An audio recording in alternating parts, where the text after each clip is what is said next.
Hello students, welcome to MKV Commerce classes. In this video I will be discussing about the labor cost control, that is third chapter in cost accounting. See, to produce any product in the cost of production, mainly there are three elements of cost involved: material cost, labor cost and other cost other than material and labor. So material costs are further classified into direct material and indirect material. Labor is further classified into direct labor and indirect labor, and expenses are classified into direct expenses and indirect expenses. ನಮ್ಗೆ ಯಾವುದೇ ಒಂದು ಪ್ರಾಡಕ್ಟ್ನ produce ಮಾಡೋಕ್ಕಾಗೋ ಕಾಸ್ಟನ್ನು ನಾವು 3 elements of ಕಾಸ್ಟಾಗಿ divide ಮಾಡಿದ್ದೀವಿ: material cost, labour cost ಮತ್ತು expenses. So ನಾವು direct materials, direct labour, direct expenses ಈ ಮೂರನ್ನ ಆ್ಯಡ್ ಮಾಡಿದ್ರೆ ನಮಗೆ ಪ್ರೈಮ್ ಕಾಸ್ಟ್ ಬರುತ್ತೆ. Indirect material, indirect labour, indirect ಎಕ್ಸ್ಪೆನ್ಸಸ್ನ ಆ್ಯಡ್ ಮಾಡಿದ್ರೆ ಓವರ್ ಹೆಡ್ಸ್ ಬರುತ್ತೆ. So direct cost are those cost which cannot be directly identifiable and directly allocated to cost unit or cost center. Indirect cost is those costs which cannot be directly identifiable and directly allocated to cost unit or cost center. So labor is one of the factors of production. We know that there are 4 factors of production: land, labor, capital and organization. Among these 4 factors of production, labor is the second important factors of production. So labor represents human contribution to production. So after material cost, labour cost is the second important elements of cost. So ನಮಗೆ ಯಾವುದೇ ಒಂದು ಪ್ರಾಡಕ್ಟ್ನ produce ಮಾಡಬೇಕಂದ್ರೆ so labour ಬೇಕಾಗ್ತಾರೆ. Labour is involved in the process of production. They are involved in the process of converting raw materials into finished products. So labour may be involved in the process of production either directly or indirectly. Now let us understand what is labor cost control. It refers to the control of labor cost per unit through proper utilization of labor force. See, labor cost refers to all the kinds of consideration that is payable to workers or employees, including part-time and full-time or contractual workers. The consideration may be wages, salaries or any other benefits payable to workers or employees. So ಒಂದು ಪ್ರಾಡಕ್ಟ್ನ produce ಮಾಡೋಕ್ಕೆ ಒಂದು unit of ಪ್ರಾಡಕ್ಟ್ನ labour cost ಏನಾಗುತ್ತೆ, ಆ ಕಾಸ್ಟ್ನ ಯಾವ ಥರ ನಾವು ಕಂಟ್ರೋಲ್ ಮಾಡ್ಬೋದು by proper utilisation of labour force, ಅದನ್ನು ನಾವು ಲೇಬರ್ ಕಾಸ್ಟ್ ಕಂಟ್ರೋಲ್ ಅಂತ ಕರಿತೀವಿ. So next, types of labor. See, labor is divided into direct labor and indirect labor. According to Institute of Chartered and Management Accountants, direct labor cost is that cost which can be identified with and allocated to cost center or units. The labor involved in altering the construction, composition or condition of a product is known as a direct labor. Direct labor ಅಂದರೆ ಯಾರು production ಪ್ರೋಸೆಸ್ಸಲ್ಲಿ ಡೈರೆಕ್ಟಾಗಿ involve ಆಗಿರ್ತಾರೆ, ಅಂದರೆ ರಾ ಮೆಟೀರಿಯಲ್ಸ್ನ finished ಪ್ರಾಡಕ್ಟಾಗಿ convert ಮಾಡೋ ಪ್ರೋಸೆಸ್ಸಲ್ಲಿ ಯಾರು ಡೈರೆಕ್ಟಾಗಿ involve ಆಗಿರ್ತಾರೆ ಅಂಥವ್ರನ್ನ ನಾವು ಡೈರೆಕ್ಟ್ ಲೇಬರ್ ಅಂತ ಕರಿತೀವಿ. For example, wages of A machine operator. Machine operator is directly involved in the production process, so is called as A direct labour. Next, indirect labour ಅಂದರೆ ಯಾವ ಲೇಬರು ಪ್ರೊಡಕ್ಷನ್ ಪ್ರೋಸೆಸ್ಸಲ್ಲಿ ಡೈರೆಕ್ಟಾಗಿ involve ಆಗಿರಲ್ಲ ಅಂಥವ್ರನ್ನ ನಾವು indirect labour ಅಂತ ಕರಿತೀವಿ. For example, supervisors ಆಗಿರ್ಬೋದು, attenders ಆಗಿರ್ಬೋದು, ಕ್ಲರ್ಕ್ಸ್ ಆಗಿರ್ಬೋದು. ಸೊ ಇವರೆಲ್ಲ ಡೈರೆಕ್ಟಾಗಿ ಅವರು ರಾ ಮೆಟೀರಿಯಲ್ಸ್ನ ಫಿನಿಶ್ಡ್ ಪ್ರಾಡಕ್ಟಾಗಿ ಕನ್ವರ್ಟ್ ಮಾಡೋ ಪ್ರೋಸೆಸ್ಸಲ್ಲಿ ಇನ್ವಾಲ್ವ್ ಆಗಿರಲ್ಲ. ಸೊ ಅದಕ್ಕೆ ನಾವು ಅವ್ರನ್ನ ಇಂಡೈರೆಕ್ಟ್ ಲೇಬರ್ ಅಂತ ಕರಿತೀವಿ. Next, time keeping department. So time keeping department ಅಂದರೆ ಏನಪ್ಪ ಅಂದರೆ, so the timekeeping department is an important part of a firm's system of accounting and control of labor cost. The main function of this department is to accurately record each worker's time of arrival, departure in the factory and also the time spent on different jobs or process. Timekeeping department ಅವ್ರ main function ಏನಪ್ಪ ಅಂದರೆ, each worker ಅಥವಾ labour ಎಷ್ಟು ಗಂಟೆಗೆ factory ಒಳಗಡೆ ಬಂದಿದ್ದಾರೆ, arrive ಆಗಿದ್ದಾರೆ, ಎಷ್ಟು ಗಂಟೆಗೆ ಡಿಪಾರ್ಚರ್ ಆಗಿದ್ದಾರೆ ಅಂದರೆ ಫ್ಯಾಕ್ಟ್ರಿ ಬಿಟ್ಟು ಹೊರಗಡೆ ಹೋಗಿದ್ದಾರೆ, ಯಾವ್ಯಾವ ಪ್ರೋಸೆಸ್ ಮೇಲೆ ಎಷ್ಟೆಷ್ಟು ಟೈಮ್ನ ಸ್ಪೆಂಡ್ ಮಾಡಿದ್ದಾರೆ, ಯಾವ್ಯಾವ ಜಾಬ್ ಮೇಲೆ ಎಷ್ಟೆಷ್ಟು ಟೈಮ್ನ ಸ್ಪೆಂಡ್ ಮಾಡಿದ್ದಾರೆ ಈಚ್ ವರ್ಕರು, ಅದನ್ನು ರೆಕಾರ್ಡ್ ಮಾಡ್ಕೊಳ್ಳೋದು, ಈ ರೆಕಾರ್ಡ್ಸ್ನ ಮೇಂಟೈನ್ ಮಾಡೋದು ಟೈಮ್ ಕೀಪಿಂಗ್ ಡಿಪಾರ್ಟ್ಮೆಂಟ್ ಅವರ ಜವಾಬ್ದಾರಿ ಮತ್ತು ಫಂಕ್ಷನ್ಸು. ಸೊ ಟೈಮ್ ಕೀಪಿಂಗ್ ಡಿಪಾರ್ಟ್ಮೆಂಟ್ಸ್ದು 2 ಇಂಪಾರ್ಟೆಂಟ್ ಫಂಕ್ಷನ್ಸ್ ಇದೆ. ಯಾವುದಪ್ಪ ಅಂದರೆ ಅದು ಟೈಮ್ ಕೀಪಿಂಗು ಮತ್ತು ಟೈಮ್ ಬುಕ್ಕಿಂಗ್ ಅಂತ. So first function time keeping ಅಂದರೆ it means recording time for attendance purpose and for calculation of wages. So time keeping ಅಂದರೆ recording the time of each workers, ಅಂದರೆ ಅವರು ಎಷ್ಟು ಗಂಟೆಗೆ ಫ್ಯಾಕ್ಟ್ರಿ ಒಳಗಡೆ ಬಂದಿದ್ದಾರೆ, ಎಷ್ಟು ಗಂಟೆಗೆ ಫ್ಯಾಕ್ಟ್ರಿ ಆಚೆ ಹೋಗಿದ್ದಾರೆ, ಯಾವ್ಯಾವ ಪ್ರೋಸೆಸ್ ಮೇಲೆ ಎಷ್ಟೆಷ್ಟು ಟೈಮ್ನ ಸ್ಪೆಂಡ್ ಮಾಡಿದ್ದಾರೆ ಅದನ್ನ ರೆಕಾರ್ಡ್ ಮಾಡ್ಕೊಳ್ಳೋದು ಫಾರ್ ಅಟೆಂಡೆನ್ಸ್ ಪರ್ಪಸ್ಸು, ಮತ್ತು it will helps in calculation of wages. So time ಕೀಪಿಂಗ್ನ ಮೇಂಟೈನ್ ಮಾಡೋಕ್ಕೆ there are 4 methods. So there are 4 methods of time keeping. Attendance register. So ಒಂದು ಅಟೆಂಡೆನ್ಸ್ ರಿಜಿಸ್ಟರ್ನ ಮೇಂಟೈನ್ ಮಾಡಿರ್ತಾರೆ, ಅದರಲ್ಲಿ ಎಷ್ಟು ವರ್ಕರ್ಸು ಅಟೆಂಡ್ ಆಗಿದ್ದಾರೆ ಪರ್ಟಿಕ್ಯುಲರ್ ಡೇ, ಎಷ್ಟು ವರ್ಕರ್ಸ್ ಆಬ್ಸೆಂಟ್ ಆಗಿದ್ದಾರೆ, ಈ ಡೀಟೇಲ್ಸ್ನ ಮೇಂಟೈನ್ ಮಾಡ್ತಾರೆ. ಇದರಿಂದ ಎಷ್ಟು ದಿನ 1 ಮಂತಲ್ಲಿ ಎಷ್ಟು ದಿನ ವರ್ಕರ್ಸ್ ಅಟೆಂಡ್ ಆಗಿದ್ದಾರೆ, ಎಷ್ಟು ದಿನ ಆಬ್ಸೆಂಟ್ ಆಗಿದ್ದಾರೆ ಅದು ಗೊತ್ತಾಗುತ್ತೆ. So it will helps in calculation of wages for the workers. ಆಮೇಲೆ it will reduce the disputes between the employer and the workers. It will act as a authentic record of a workers details, attendance details. Next is token or disk method. Token or disk ಮೆಥಡಲ್ಲಿ each worker ಅಥವಾ ಲೇಬರ್ಗೆ ಒಂದು metal ಟೋಕನ್ನ ಕೊಟ್ಟಿರ್ತಾರೆ, ಅದರಲ್ಲಿ ಅವರ ID mention ಮಾಡಿರ್ತಾರೆ. So when a worker enters in to factory ಗೇಟಲ್ಲಿ ಒಂದು ಬೋರ್ಡ್ ಇಟ್ಟಿರ್ತಾರೆ. ಆ ಬೋರ್ಡಲ್ಲಿ ಅವ್ರ ಹತ್ರ ಇರೋವಂಥ ಟೋಕನ್ನ ಆರ್ಡರ್ ವೈಸು ಹ್ಯಾಂಗ್ ಮಾಡಬೇಕಾಗುತ್ತೆ. ಹ್ಯಾಂಗ್ ಅಂದರೆ ತಗಲಾಕಬೇಕಾಗುತ್ತೆ. ಸೊ ಈ ಥರ ಯಾರು ಮೆಟಲ್ ಟೋಕನ್ನ ತಗಲಾಕಿರಲ್ಲ ಅವರು ಆಬ್ಸೆಂಟ್ ಆಗಿದ್ದಾರೆ ಅಂತ ಅರ್ಥ. So it is one of the old and outdated method of time keeping. ಇದನ್ನು ಇವಾಗ ಯೂಸ್ ಮಾಡೋದಿಲ್ಲ. So next time recording clock. So time recording clock ಅಂದರೆ it is also one of the method of time keeping. Time recording clock is a mechanical device used for recording the time of a workers, which will automatically record the time of a workers. So ವರ್ಕರ್ಸ್ಗೆ ಒಂದು card ಕೊಟ್ಟಿರ್ತಾರೆ. ಆ ಕಾರ್ಡಲ್ಲಿ ಅವರ details, name, ಅವ್ರ ID, ಅವ್ರ address, ಬೇರೆ ಬೇರೆ ಡೀಟೇಲ್ಸ್ ಎಲ್ಲ ಆ ಕಾರ್ಡಲ್ಲಿರುತ್ತೆ. ಸೊ ಅವರು ಅವರು ಫ್ಯಾಕ್ಟ್ರಿ ಗೇಟಲ್ಲಿ ಫ್ಯಾಕ್ಟ್ರಿ ಒಳಗಡೆ ಎಂಟರ್ ಆಗಬೇಕಾದ್ರೆ ಆ ಕಾರ್ಡನ್ನು ಈ ಟೈಮ್ ರೆಕಾರ್ಡಿಂಗ್ ಕ್ಲಾಕಲ್ಲಿ ಇನ್ಸರ್ಟ್ ಮಾಡಬೇಕಾಗುತ್ತೆ. ಸೊ ಆವಾಗ ಅವರು ಎಷ್ಟು ಗಂಟೆಗೆ ಫ್ಯಾಕ್ಟ್ರಿ ಒಳಗಡೆ ಎಂಟರ್ ಆಗಿದ್ದಾರೆ, ಆಮೇಲೆ ಅವ್ರು ಆಚೆ ಹೋಗಬೇಕಾದ್ರೆ ಫ್ಯಾಕ್ಟ್ರಿಯಿಂದ ಅವಾಗೂ ಇನ್ಸರ್ಟ್ ಮಾಡಬೇಕಾಗುತ್ತೆ, ಅವಾಗ ಎಷ್ಟು ಗಂಟೆಗೆ ಫ್ಯಾಕ್ಟ್ರಿಯಿಂದ ಹೊರಗಡೆ ಹೋಗಿದ್ದಾರೆ, ಇದೆಲ್ಲ ರೆಕಾರ್ಡ್ ಆಗುತ್ತೆ. So it will helps in maintaining the attendance. Next is biometric time recording clock. So biometric time recording clock is one of the modern method of maintaining time keeping. So biometric time recording clock is also one of the mechanical device. So ಇದರಲ್ಲಿ worker factory ಒಳಗಡೆ enter ಆಗಬೇಕಾದ್ರೆ biometric ಅಂದರೆ ಅವ್ರ thumb ಇಂಪ್ರೆಷನು ಅಥವಾ facial recognition ಅಥವಾ I ರೆಕಗ್ನಿಷನು, ಇದರಿಂದ ಅವರು ಎಷ್ಟು ಗಂಟೆಗೆ ಫ್ಯಾಕ್ಟ್ರಿ ಒಳಗಡೆ ಎಂಟರ್ ಆಗಿದ್ದಾರೆ, ಎಷ್ಟು ಗಂಟೆಗೆ ಫ್ಯಾಕ್ಟ್ರಿಯಿಂದ ಹೊರಗಡೆ ಹೋಗ್ತಿದ್ದಾರೆ, ಈ ಡೀಟೇಲ್ಸ್ ಎಲ್ಲ ಆ ಟೈಮ್ ರೆಕಾರ್ಡಿಂಗ್ ಕ್ಲಾಕಲ್ಲಿ ರೆಕಾರ್ಡ್ ಆಗುತ್ತೆ. So it will helps in calculation of number of days of work, ಆಮೇಲೆ ಎಷ್ಟು ವೇಜಸ್ ಪೇ ಮಾಡಬೇಕಾಗುತ್ತೆ ಅದೆಲ್ಲ ಕ್ಯಾಲ್ಕುಲೇಟ್ ಮಾಡೋಕ್ಕೆ ಈ ಟೈಮ್ ಕೀಪಿಂಗು ಹೆಲ್ಪ್ ಆಗುತ್ತೆ. So these are the methods of time keeping. Next important function of time keeping department is time booking. So it means recording the time spent on different jobs or process for determining labor cost of job or process. So time booking ಅಂದರೆ ಒಂದು worker ಅಥವಾ ಒಂದು labour ಯಾವ್ಯಾವ process ಮೇಲೆ ಅಥವಾ ಯಾವ್ಯಾವ jobs ಮೇಲೆ ಎಷ್ಟೆಷ್ಟು ಟೈಮ್ನ ಸ್ಪೆಂಡ್ ಮಾಡಿದ್ದಾರೆ ಅದನ್ನು ರೆಕಾರ್ಡ್ ಮಾಡ್ಕೊಳ್ಳೋದನ್ನ ನಾವು ಟೈಮ್ ಬುಕ್ಕಿಂಗ್ ಅಂತ ಕರಿತೀವಿ. So next is methods of time booking. So under the methods of time booking first one is daily time sheets. So daily time sheets ಅಂದರೆ ವರ್ಕರ್ಸ್ಗೆ ಅಥವಾ ಲೇಬರ್ಸ್ಗೆ ಒಂದು ಟೈಮ್ ಶೀಟ್ ಅಂತ ಕೊಟ್ಟಿರ್ತಾರೆ. ಅದರಲ್ಲಿ ಅವರು ದಿನಪೂರ್ತಿ ಯಾವ್ಯಾವ ಕೆಲಸದ ಮೇಲೆ ಅಂದರೆ ಯಾವ್ಯಾವ ಪ್ರೋಸೆಸ್ ಮೇಲೆ ಯಾವ್ಯಾವ ಜಾಬ್ಸ್ ಮೇಲೆ ಎಷ್ಟೆಷ್ಟು ಟೈಮ್ನ ಸ್ಪೆಂಡ್ ಮಾಡಿದ್ದಾರೆ ಅದನ್ನು ಅವರು ಡೀಟೇಲಾಗಿ ರೆಕಾರ್ಡ್ ಮಾಡಬೇಕಾಗುತ್ತೆ. ಸೊ ಅದನ್ನು ನಾವು ಡೈಲಿ ಟೈಮ್ ಶೀಟ್ಸ್ ಅಂತ ಕರಿತೀವಿ. So these daily time sheets are used for short duration jobs like maintenance jobs. Maintenance jobs ಮಾಡೋರು ಇರ್ತಾರಲ್ಲ ಅವರು ಬೇರೆ ಬೇರೆ ಪ್ರೋಸೆಸ್ ಮೇಲೆ ಟೈಮ್ನ ಸ್ಪೆಂಡ್ ಮಾಡಬೇಕಾಗುತ್ತೆ. ಸೊ ಅದನ್ನೆಲ್ಲ ರೆಕಾರ್ಡ್ ಮಾಡ್ಕೊಳ್ಳೋಕ್ಕೆ ಈ ಟೈಮ್ ಶೀಟ್ಸ್ನ ಡೈಲಿ ಟೈಮ್ ಶೀಟ್ಸ್ನ ಯೂಸ್ ಮಾಡ್ತಾರೆ. ಸೊ ಆದರೆ but one disadvantage is it involves more paper work. So ಯಾವ ಸಣ್ಣ ಕೆಲಸ ಮಾಡಿದ್ರು ಅದನ್ನು ರೆಕಾರ್ಡ್ ಮಾಡಬೇಕಾಗುತ್ತೆ. So that is one of the disadvantages of daily time sheets. Next is weekly time sheets. So weekly time sheets ಅಂದರೆ 1 ವೀಕಲ್ಲಿ worker ಅಥವಾ labour ಯಾವ್ಯಾವ ಪ್ರೋಸೆಸ್ ಮೇಲೆ ಯಾವ್ಯಾವ ಜಾಬ್ಸ್ ಮೇಲೆ ಎಷ್ಟೆಷ್ಟು ಟೈಮ್ನ ಸ್ಪೆಂಡ್ ಮಾಡಿದ್ದಾರೆ ಅದನ್ನು ಅವರು ಈ ವೀಕ್ಲಿ ಟೈಮ್ ಶೀಟ್ಸಲ್ಲಿ ರೆಕಾರ್ಡ್ ಮಾಡಬೇಕಾಗುತ್ತೆ. ಸೊ ಒನ್ ಅಡ್ವಾಂಟೇಜ್ ಏನಂದರೆ ಡೈಲಿ ಟೈಮ್ ಶೀಟ್ಸಲ್ಲಿ ತುಂಬ ಪೇಪರ್ ವರ್ಕ್ ಇರುತ್ತೆ, ಆದರೆ ವೀಕ್ಲಿ ಟೈಮ್ ಶೀಟ್ಸಲ್ಲಿ ಅಷ್ಟೊಂದು ಪೇಪರ್ ವರ್ಕ್ ಇರೋದಿಲ್ಲ. 1 ವೀಕಲ್ಲಿ ಫುಲ್ಲು ಎಷ್ಟೆಷ್ಟು ಅವರ್ಸ್ ಯಾವ್ಯಾವ ಜಾಬ್ನಲ್ಲಿ ಸ್ಪೆಂಡ್ ಮಾಡಿದ್ದಾರೆ ಅದನ್ನು ಅವರು ಈ ವೀಕ್ಲಿ ಟೈಮ್ ಶೀಟ್ಸಲ್ಲಿ ರೆಕಾರ್ಡ್ ಮಾಡಬೇಕಾಗುತ್ತೆ. Next is job cards.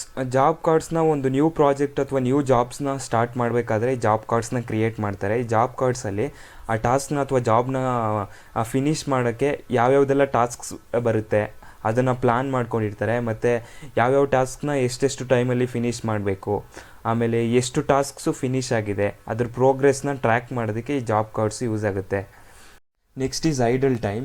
Idle time is nothing but wastage of labour time. Idle time is that time for which workers are paid but no production is obtained. So idle time ಅಂದರೆ workers work ಮಾಡಿರಲ್ಲ ಆದರೂ ಅವ್ರಿಗೆ wages ಅಥವಾ ಸ್ಯಾಲ್ರೀಸ್ನ pay ಮಾಡಬೇಕಾಗುತ್ತೆ, ಅದನ್ನು ನಾವು idle time ಅಂತ ಕರಿತೀವಿ. ಸೊ ಐಡಲ್ ಟೈಮ್ನು ಯಾವ ರೀಸನ್ಸಿಂದ ಆಗ್ತಿದೆ ಅದನ್ನು ಮ್ಯಾನೇಜ್ಮೆಂಟು ಐಡೆಂಟಿಫೈ ಮಾಡಬೇಕಾಗುತ್ತೆ. Idle time may be due to normal reasons or abnormal reasons. So idle time identify ಮಾಡಿ ಕಂಟ್ರೋಲ್ ಮಾಡಲಿಲ್ಲ ಅಂದರೆ it will be difficult for the management to control the cost of the labor. So idle time, normal idle time andre this is wastage of labor time which cannot be avoided and has to be borne by the employer. So normal ರೀಸನ್ಸಿಂದ idle time create ಆಗಿದ್ರೆ ಅದನ್ನು ನಾವು normal idle time ಅಂತ ಕರಿತೀವಿ. For example ಒಂದು ಜಾಬಿಂದ ಇನ್ನೊಂದು ಜಾಬ್ಗೆ ಹೋಗಬೇಕಾದ್ರೆ ಅಥವಾ ಒಂದು ಡಿಪಾರ್ಟ್ಮೆಂಟಿಂದ ಇನ್ನೊಂದು ಡಿಪಾರ್ಟ್ಮೆಂಟ್ಗೆ ಹೋಗಬೇಕಾದ್ರೆ ಅಥವಾ ಟೀ ಅಥವಾ ಲಂಚ್ ಬ್ರೇಕ್ಸ್ನ ತಗೊಳ್ಳೋದ್ರಿಂದ, ಟೈಮ್ ಸ್ಪೆಂಟ್ ಇನ್ ಸೆಟ್ಟಿಂಗ್ ಮಿಷಿನ್ಸು, ಒಂದು ಮಿಷಿನ್ನ ಸೆಟ್ ಮಾಡೋದ್ರಿಂದ ಅಥವಾ ಬೇರೆ ಪರ್ಸ್ನಲ್ ನೀಡ್ಸು, ಸೊ ಯಾವುದಕ್ಕೂ ಟೈಮ್ ವೇಸ್ಟ್ ಆಗಿರುತ್ತಲ್ಲ ಅದನ್ನು ನಾವು ನಾರ್ಮಲ್ ಐಡಲ್ ಟೈಮ್ ಅಂತ ಕರಿತೀವಿ.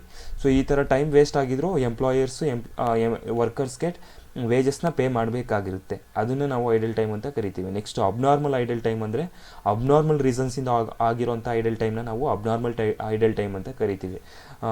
For example time loss due to break down of a machinery, ಒಂದು ಮಿಷಿನು ಕೆಟ್ಟೋಗಿದೆ ಅಥವಾ ಹಾಳಾಗಿದೆ, ಸೊ ಅದನ್ನು ಸರಿ ಮಾಡೋವರೆಗೂ ಎಂಪ್ಲಾಯೀಸು ವರ್ಕ್ ಮಾಡಲ್ಲ.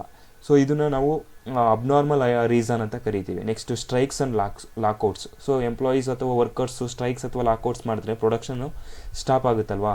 ಸೊ ಇದನ್ನು ಅಬ್ನಾರ್ಮಲ್ ರೀಸನ್ಸಿಂದ ಐಡಲ್ ಟೈಮ್ಸ್ ಕ್ರಿಯೇಟ್ ಆಗುತ್ತೆ. So time lost in waiting for tools and for raw materials. So ಕೆಲವು ಟೈಮಲ್ಲಿ ರಾ ಮೆಟೀರಿಯಲ್ಸ್ ಖಾಲಿ ಆಗಿರುತ್ತೆ, ರಾ ಮೆಟೀರಿಯಲ್ಸು ಬರೋವರೆಗೂ ಪ್ರೊಡಕ್ಷನ್ನ ಸ್ಟಾರ್ಟ್ ಮಾಡೋಕ್ಕಾಗಲ್ಲ. ಸೊ ಅದರಿಂದನೂ ಐಡಲ್ ಟೈಮ್ ಕ್ರಿಯೇಟ್ ಆಗುತ್ತೆ. ಆಮೇಲೆ ಆಕ್ಸಿಡೆಂಟ್ಸ್ ಆಗಿರ್ಬೋದು, ಪವರ್ ಕಟ್ಸು, ಫ್ಲಡ್ಸ್ ಆ್ಯಂಡ್ ಅರ್ಥ್ಕ್ವೇಕ್ಸ್ ಆಗಿರ್ಬೋದು.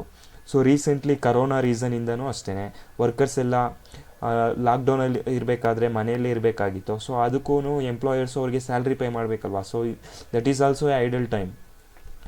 So the idle time may be due to normal reasons or abnormal reasons. Next is over time. Over time means the extra time which the worker or employee works over or above the normal working hours. So employee ಅಥವಾ labours ಅವ್ರು ನಾರ್ಮಲಾಗಿ ಏನು work ಮಾಡ್ತಿದ್ರು ಆ working ಅವರ್ಸ್ಗಿಂತ ಜಾಸ್ತಿ work ಮಾಡಿದ್ರೆ ಅದನ್ನು ನಾವು ಓವರ್ ಟೈಮ್ ಅಂತ ಕರಿತೀವಿ. ಸೊ ಒಂದು ಫ್ಯಾಕ್ಟ್ರಿಯಲ್ಲಿ ಇಮಿಡಿಯೇಟಾಗಿ ಅವ್ರಿಗೆ ಅವ್ರ ಪ್ರಾಡಕ್ಟ್ಸ್ಗೆ ಇಮಿಡಿಯೇಟಾಗಿ ಡಿಮ್ಯಾಂಡ್ ಜಾಸ್ತಿ ಆದರೆ ಅಥವಾ ವರ್ಕ್ ಆರ್ಡರ್ಸ್ ಜಾಸ್ತಿ ಬಂದಾಗ ಅವ್ರ ಪ್ರಾಡಕ್ಟ್ಸ್ನ ಜಾಸ್ತಿ ಪ್ರೊಡ್ಯೂಸ್ ಮಾಡಬೇಕಾಗಿರೋಂಥ ಸಿಚುವೇಶನ್ಸ್ ಇರುತ್ತೆ. ಅಂಥ ಟೈಮಲ್ಲಿ ಅವರು ವರ್ಕರ್ಸು ಅಥವಾ ಲೇಬರ್ಸ್ಗೆ ಓವರ್ ಟೈಮ್ ವರ್ಕ್ ಮಾಡಿಸ್ಬೇಕಾಗುತ್ತೆ in order to meet the demand. So over ಟೈಮ್ಗೆ ನಾರ್ಮಲ್ ವರ್ಕಿಂಗ್ ಅವರ್ಸ್ಗೆ ಏನು ಪೇ ಮಾಡ್ತಾರೋ ಅದಕ್ಕಿಂತ ಜಾಸ್ತಿನೇ ಪೇ ಮಾಡಬೇಕಾಗುತ್ತೆ. ಅಂದರೆ sometimes the factory will pay the double pay ಮಾಡಬೇಕಾಗುತ್ತೆ. ನಾರ್ಮಲ್ ವರ್ಕಿಂಗ್ ಅವರ್ಸ್ಗೆ ಏನು ಪೇ ಮಾಡ್ತಿದ್ರು ಅದು ಡಬಲ್ ಪೇ ಮಾಡಬೇಕಾಗುತ್ತೆ. ಸೊ ಓವರ್ ಟೈಮ್ ವರ್ಕ್ ಮಾಡಿಸೋದಕ್ಕೆ ವಾಟ್ ಆರ್ ದ ರೀಸನ್ಸ್ ಅಂದರೆ in order to complete the job as per the schedule. So ಯಾವುದೋ ಒಂದು ಜಾಬ್ನ ವಿತಿನ್ ಟೈಮ್ ಕಂಪ್ಲೀಟ್ ಮಾಡೋಕ್ಕಾಗಿರ್ಬೋದು. ಆಮೇಲೆ to recover the abnormal loss of time. So ಯಾವುದೋ ಒಂದು ರೀಸನಿಂದ ವೇಸ್ಟೇಜ್ ಏನಾದರೂ ಆಗಿದ್ರೆ ಟೈಮು, ಆ ಟೈಮ್ನ ಮತ್ತೆ ರಿಕವರ್ ಮಾಡ್ಕೊಳ್ಳೋದಕ್ಕೆ ಓವರ್ ಟೈಮ್ ಮಾಡಿಸ್ಬೋದು. ಅಥವಾ due to strikes and lockouts.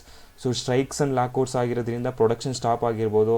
So ಆ ಸ್ಟ್ರೈಕ್ಸ್ ಆ್ಯಂಡ್ ಲಾಕ್ಔಟ್ಸ್ ಮುಗಿದ ಮೇಲೆ ಅವರು ಇಮಿಡಿಯೇಟಾಗಿ ಡಿಮ್ಯಾಂಡ್ ಮೀಟ್ ಮಾಡೋದಕ್ಕೆ ಅವರು ಓವರ್ ಟೈಮ್ ವರ್ಕ್ ಮಾಡಿಸ್ಬೋದು ಅವ್ರ ವರ್ಕರ್ಸ್ ಅಥವಾ ಲೇಬರ್ಸ್ನ to complete on emergency order ಆಗಿರ್ಬೋದು. ಸೊ ಓವರ್ ಟೈಮ್ ಮಾಡಿಸಿರೋದ್ರಿಂದ ಡಿಸಡ್ವಾಂಟೇಜಸ್ ಏನು?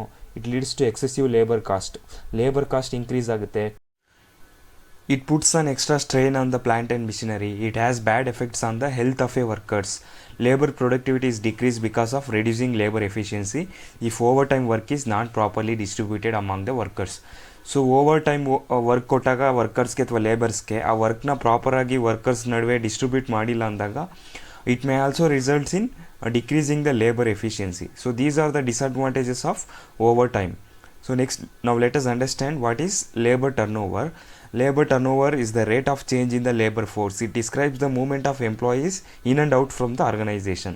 It may be defined as the rate of change in the composition of the labor force in an organization during a given period of time. So rate of change in composition ಅಂದರೆ ಒಂದು particular period of ಟೈಮಲ್ಲಿ ನಿಮ್ಮ ಫ್ಯಾಕ್ಟ್ರಿಗೆ ಅಥವಾ ನಿಮ್ಮ ಕಂಪನಿಗೆ ಎಷ್ಟು ಜನ workers join ಆಗಿದ್ದಾರೆ, ಎಷ್ಟು ಜನ ವರ್ಕರ್ಸು ನಿಮ್ಮ ಕಂಪನಿಯನ್ನು ಬಿಟ್ಟು ಹೊರಗಡೆ ಹೋಗಿದ್ದಾರೆ. ಸೊ ಆ ರೇಟ್ ಆಫ್ ಚೇಂಜ್ನ ನಾವು ಲೇಬರ್ ಟರ್ನೋವರ್ ಅಂತ ಕರಿತೀವಿ. ಸೊ ಈ labour turnover mainly depends upon the two causes. Normal ಕಾಸಸ್ಸಿಂದ ಆದರೂ ಆಗಿರ್ಬೋದು ಲೇಬರ್ ಟರ್ನೋವರು, ಅಬ್ನಾರ್ಮಲ್ ಕಾಸಸ್ಸಿಂದ ಆದರೂ ಆಗಿರ್ಬೋದು. ಸೊ ನಾರ್ಮಲ್ ಕಾಸಸ್ ಯಾವ್ಯಾವುದು ಅಂದರೆ due to death. So employees death ಆಗಿರೋದ್ರಿಂದ ನಮಗೆ ಲೇಬರ್ ಟರ್ನೋವರ್ ಆಗಿರ್ಬೋದು. Due to sickness of employees ಅಥವಾ ವರ್ಕರ್ಸ್ ಆಗಿರ್ಬೋದು. ಡ್ಯೂ ಟು ಓಲ್ಡ್ ಏಜ್ ಆಗಿರೋದ್ರಿಂದ ಅವರು ಕಂಪ್ನಿನ ಅಥವಾ ಫ್ಯಾಕ್ಟ್ರಿನ ಬಿಟ್ಟು ಹೋಗ್ಬೋದು. ಅಥವಾ immoral characters of a workers or employees etcetera. So workers ಕರೆಕ್ಟಾಗಿ ಬಿಹೇವ್ ಮಾಡ್ತಿಲ್ಲ ಅಥವಾ ಇಮ್ಮಾರಲ್ ಕ್ಯಾರೆಕ್ಟರ್ ಇದ್ದರೆ ಅಂಥವ್ರನ್ನ ಕಂಪ್ನಿನೇ ಅವ್ರನ್ನ ಟರ್ಮಿನೇಟ್ ಮಾಡೋಂಥ ಚಾನ್ಸಸ್ ಇರುತ್ತೆ. ಸೊ ಇದೆಲ್ಲ ರೀಸನ್ಸಿಂದ ಲೇಬರ್ ಟರ್ನ್ ಓವರ್ ಆಗೋಂಥ ಚಾನ್ಸಸ್ ಇರುತ್ತೆ. These are the reasons which are normal, unavoidable reasons ಇದೆಲ್ಲ. ಆದರೆ ಅಬ್ನಾರ್ಮಲ್ ಕಾಸಸ್ ಯಾವ್ಯಾವುದು ಅಂದರೆ ಲ್ಯಾಕ್ ಆಫ್ ಪ್ರಮೋಷನ್ ಆಗಿರ್ಬೋದು, ಬ್ಯಾಡ್ ವರ್ಕಿಂಗ್ ಕಂಡೀಷನ್ ಆಗಿರ್ಬೋದು, ಲ್ಯಾಕ್ ಆಫ್ ಇನ್ಸೆಂಟಿವ್ಸ್ ಆಗಿರ್ಬೋದು, ಲೋ ವೇಜಸ್ ಆಗಿರ್ಬೋದು, ಕಾನ್ಫ್ಲಿಕ್ಟ್ ಬಿಟ್ವೀನ್ ದ ಕೋವರ್ಕರ್ಸ್ ಆಗಿರ್ಬೋದು. ಸೊ ಇದೆಲ್ಲ ಅಬ್ನಾರ್ಮಲ್ ರೀಸನ್ಸು, ಇದೆಲ್ಲ ಅವಾಯ್ಡಬಲ್ ಕಾಸಸ್ಸು, ಆದರೆ ಇದು non avoidable causes. Okay, now let us understand the different methods of labor remunerations. So they are also called a system of wage payment. They are mainly three methods of labor remuneration: time rate system, piece rate system and incentive schemes. So labours ಅಥವಾ ವರ್ಕರ್ಸ್ಗೆ ವೇಜಸ್ನ ಯಾವ ಸಿಸ್ಟಮಲ್ಲಿ pay ಮಾಡ್ತಾರೆ ಅಥವಾ ಯಾವ ಮೆಥಡಲ್ಲಿ pay ಮಾಡ್ತಾರೆ ಅದನ್ನು ನಾವು methods of labour remuneration ಅಂತ ಕರಿತೀವಿ. There are three methods: time rate system, piece rate system and incentive schemes. ನಾವು let us understand these methods one by one. The first one is time rate system. See, under these methods, workers are paid according to the time for which they work, irrespective of the output achieved by them during a period. Payment may be on hourly basis, daily basis, monthly basis. In this system, no consideration is given to the quantity or quality of the work done. ಸೊ time rate ಸಿಸ್ಟಮಲ್ಲಿ ವರ್ಕರ್ಸ್ಗೆ wages ಯಾವ ಥರ pay ಮಾಡ್ತಾರೆ ಅಂದರೆ ಅವ್ರು ಎಷ್ಟು hours work ಮಾಡಿರ್ತಾರೋ ಅದ್ರ ಬೇಸಿಸ್ ಮೇಲೆ ಒಂದು ಅವರ್ಗೆ ಎಷ್ಟು ಅಂತ ಅವ್ರಿಗೆ ವೇಜಸ್ನ ಪೇ ಮಾಡ್ತಾರೆ. ಅವ್ರು ಎಷ್ಟು ಔಟ್ಪುಟ್ ಪ್ರೊಡ್ಯೂಸ್ ಮಾಡಿದ್ದಾರೆ ಅಂದರೆ ಎಷ್ಟು ಯೂನಿಟ್ಸ್ನ ಪ್ರೊಡ್ಯೂಸ್ ಮಾಡಿದ್ದಾರೆ ಅದನ್ನು ಕನ್ಸಿಡರ್ ಮಾಡಲ್ಲ. ಆಮೇಲೆ ಅವ್ರು ಪ್ರೊಡ್ಯೂಸ್ ಮಾಡಿರೋಂಥ ಗೂಡ್ಸ್ದು ಅಥವಾ ಪ್ರಾಡಕ್ಟ್ಸ್ದು ಕ್ವಾಲಿಟಿ ಚೆನ್ನಾಗಿದೆಯಾ ಅಥವಾ ಕ್ವಾಲಿಟಿ ಚೆನ್ನಾಗಿದೆಯಾ, ಕ್ವಾಂಟಿಟಿ ಎಷ್ಟು ಪ್ರೊಡ್ಯೂಸ್ ಮಾಡಿದ್ದಾರೆ ಇದನ್ನೆಲ್ಲ ಕನ್ಸಿಡರ್ ಮಾಡಲ್ಲ ಟೈಮ್ ರೇಟ್ ಸಿಸ್ಟಮಲ್ಲಿ. So under time rate system wages is calculated using this formula. That is, wages is equal to hours worked into rate per hour. So wages may be paid on the hourly basis or daily basis or monthly basis. So if the wages are paid on hourly basis, wages is equal to hours worked into rate per hour. And if the wages are paid on daily basis, days worked into rate per day. So very simple. See, now let's see what are the advantages of time rate system of wage payment. See, the first one is calculation of earning is very easy and requires less clerical work. So calculation of wages under time rate system is very simple, and it does not create any confusion or suspicion among the workers because they are paid for how many hours they worked. ಆಮೇಲೆ a worker is assured of wages as per the specific time spent by him or her in the production area. So ಅಂದರೆ worker ಎಷ್ಟು units produce ಮಾಡಿದ್ದಾರೆ, quantity ಎಷ್ಟು produce ಮಾಡಿದ್ದಾರೆ, quality ಏನು produce ಮಾಡಿದ್ದಾರೆ ಅದೆಲ್ಲ consider ಮಾಡೋದಿಲ್ಲ. ಅವರು ಪ್ರೊಡಕ್ಷನ್ ಏರಿಯಾದಲ್ಲಿ ಎಷ್ಟು ಅವರ್ಸ್ ಸ್ಪೆಂಡ್ ಮಾಡಿದ್ದಾರೆ ಅದ್ರ ಬೇಸಿಸ್ ಮೇಲೆ, ಎಷ್ಟು ಅವರ್ಸ್ ವರ್ಕ್ ಮಾಡಿದ್ದಾರೆ ಅದ್ರ ಬೇಸಿಸ್ ಮೇಲೆ ಅವ್ರಿಗೆ ವೇಜಸ್ನ ಪೇ ಮಾಡ್ತಾರೆ. ಆಮೇಲೆ accident can be reduced or avoided. So under time rate system no importance is given for the quantity or quality of the work done. So the workers can work slowly so that it will avoid the accidents. So disadvantages ಏನಪ್ಪ time rate system ಅಂದರೆ laziness of the employee and idle time can be increase. So time rate ಸಿಸ್ಟಮಲ್ಲಿ quantity ಎಷ್ಟು produce ಮಾಡಿದ್ದಾರೆ, quality ಚೆನ್ನಾಗಿದೆಯಾ ಇಲ್ವಾ ಇದನ್ನೆಲ್ಲ consider ಮಾಡದೇ ಇರೋದ್ರಿಂದ ವರ್ಕರ್ಸು ಲೇಸಿನೆಸ್ಸು ತೋರಿಸ್ಬೋದು. ಅಂದರೆ ಅವರು as they are paid for the time they spend in the production area, they may simply waste the time, right? So that is one of the disadvantage. Next one is management cannot reach output of the production easily. ಅಂದರೆ management ಅವರು production increase ಮಾಡೋಕ್ಕಾಗಲಿ ಅಥವಾ output ಅವ್ರಿಗೆ ಎಷ್ಟು ಬೇಕಾಗಿದೆ ಅದನ್ನು achieve ಮಾಡೋಕ್ಕಾಗದೇ ಇರ್ಬೋದು correct ಟೈಮಲ್ಲಿ. Next unit cost may be increased. Next no incentives. Supervision cost go up as workers paid on the time basis needs greater supervision cost ಜಾಸ್ತಿ ಇರುತ್ತೆ ಟೈಮ್ ರೇಟ್ ಸಿಸ್ಟಮಲ್ಲಿ. ಯಾಕೆಂದರೆ ವರ್ಕರ್ಸು ಲೇಸಿನೆಸ್ಸು ತೋರಿಸೋಂಥ ಚಾನ್ಸಸ್ ಇರುತ್ತೆ time rate ಸಿಸ್ಟಮಲ್ಲಿ. So ಅವ್ರನ್ನ control ಮಾಡೋದಕ್ಕೆ supervision ಕಾಸ್ಟೇ ಜಾಸ್ತಿ ಆಗುತ್ತೆ. Next efficient and inefficient workers are honoured equally. So under time rate ಸಿಸ್ಟಮಲ್ಲಿ ಎಫಿಷಿಯೆಂಟ್ ವರ್ಕರ್ಸು ಮತ್ತು ಇನ್ಎಫಿಷಿಯೆಂಟ್ ವರ್ಕರ್ಸ್ಗೂ ಇಬ್ಬರಿಗೂ ಒಂದೇ ವೇಜಸ್ನ ಪೇ ಮಾಡೋದ್ರಿಂದ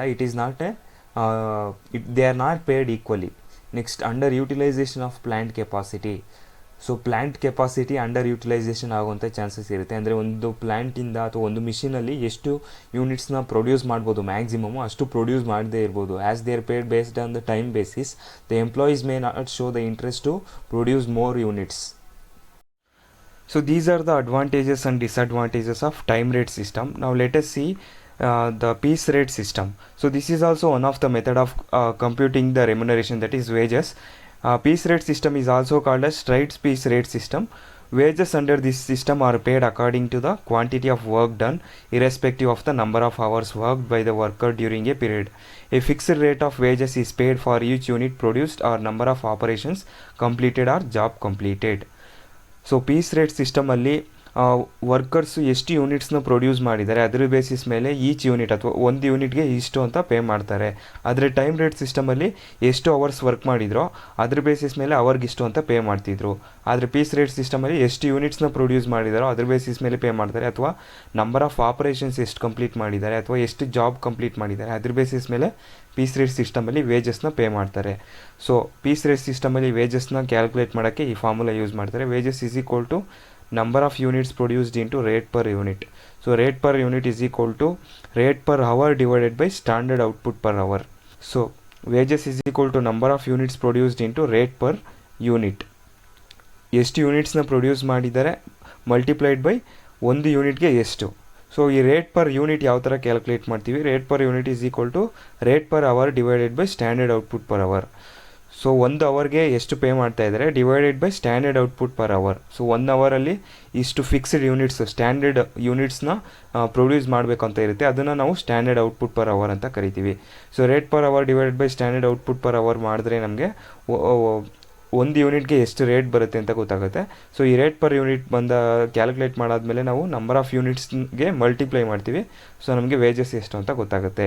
ಸೊ ನಾವು let us see what are the advantages of piece rate system.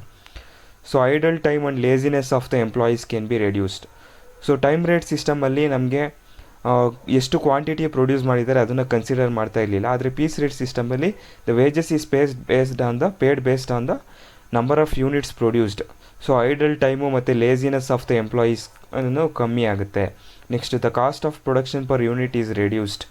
So as the wages are paid based on the number of units, the worker will be producing more units, so the cost of production will be reduced.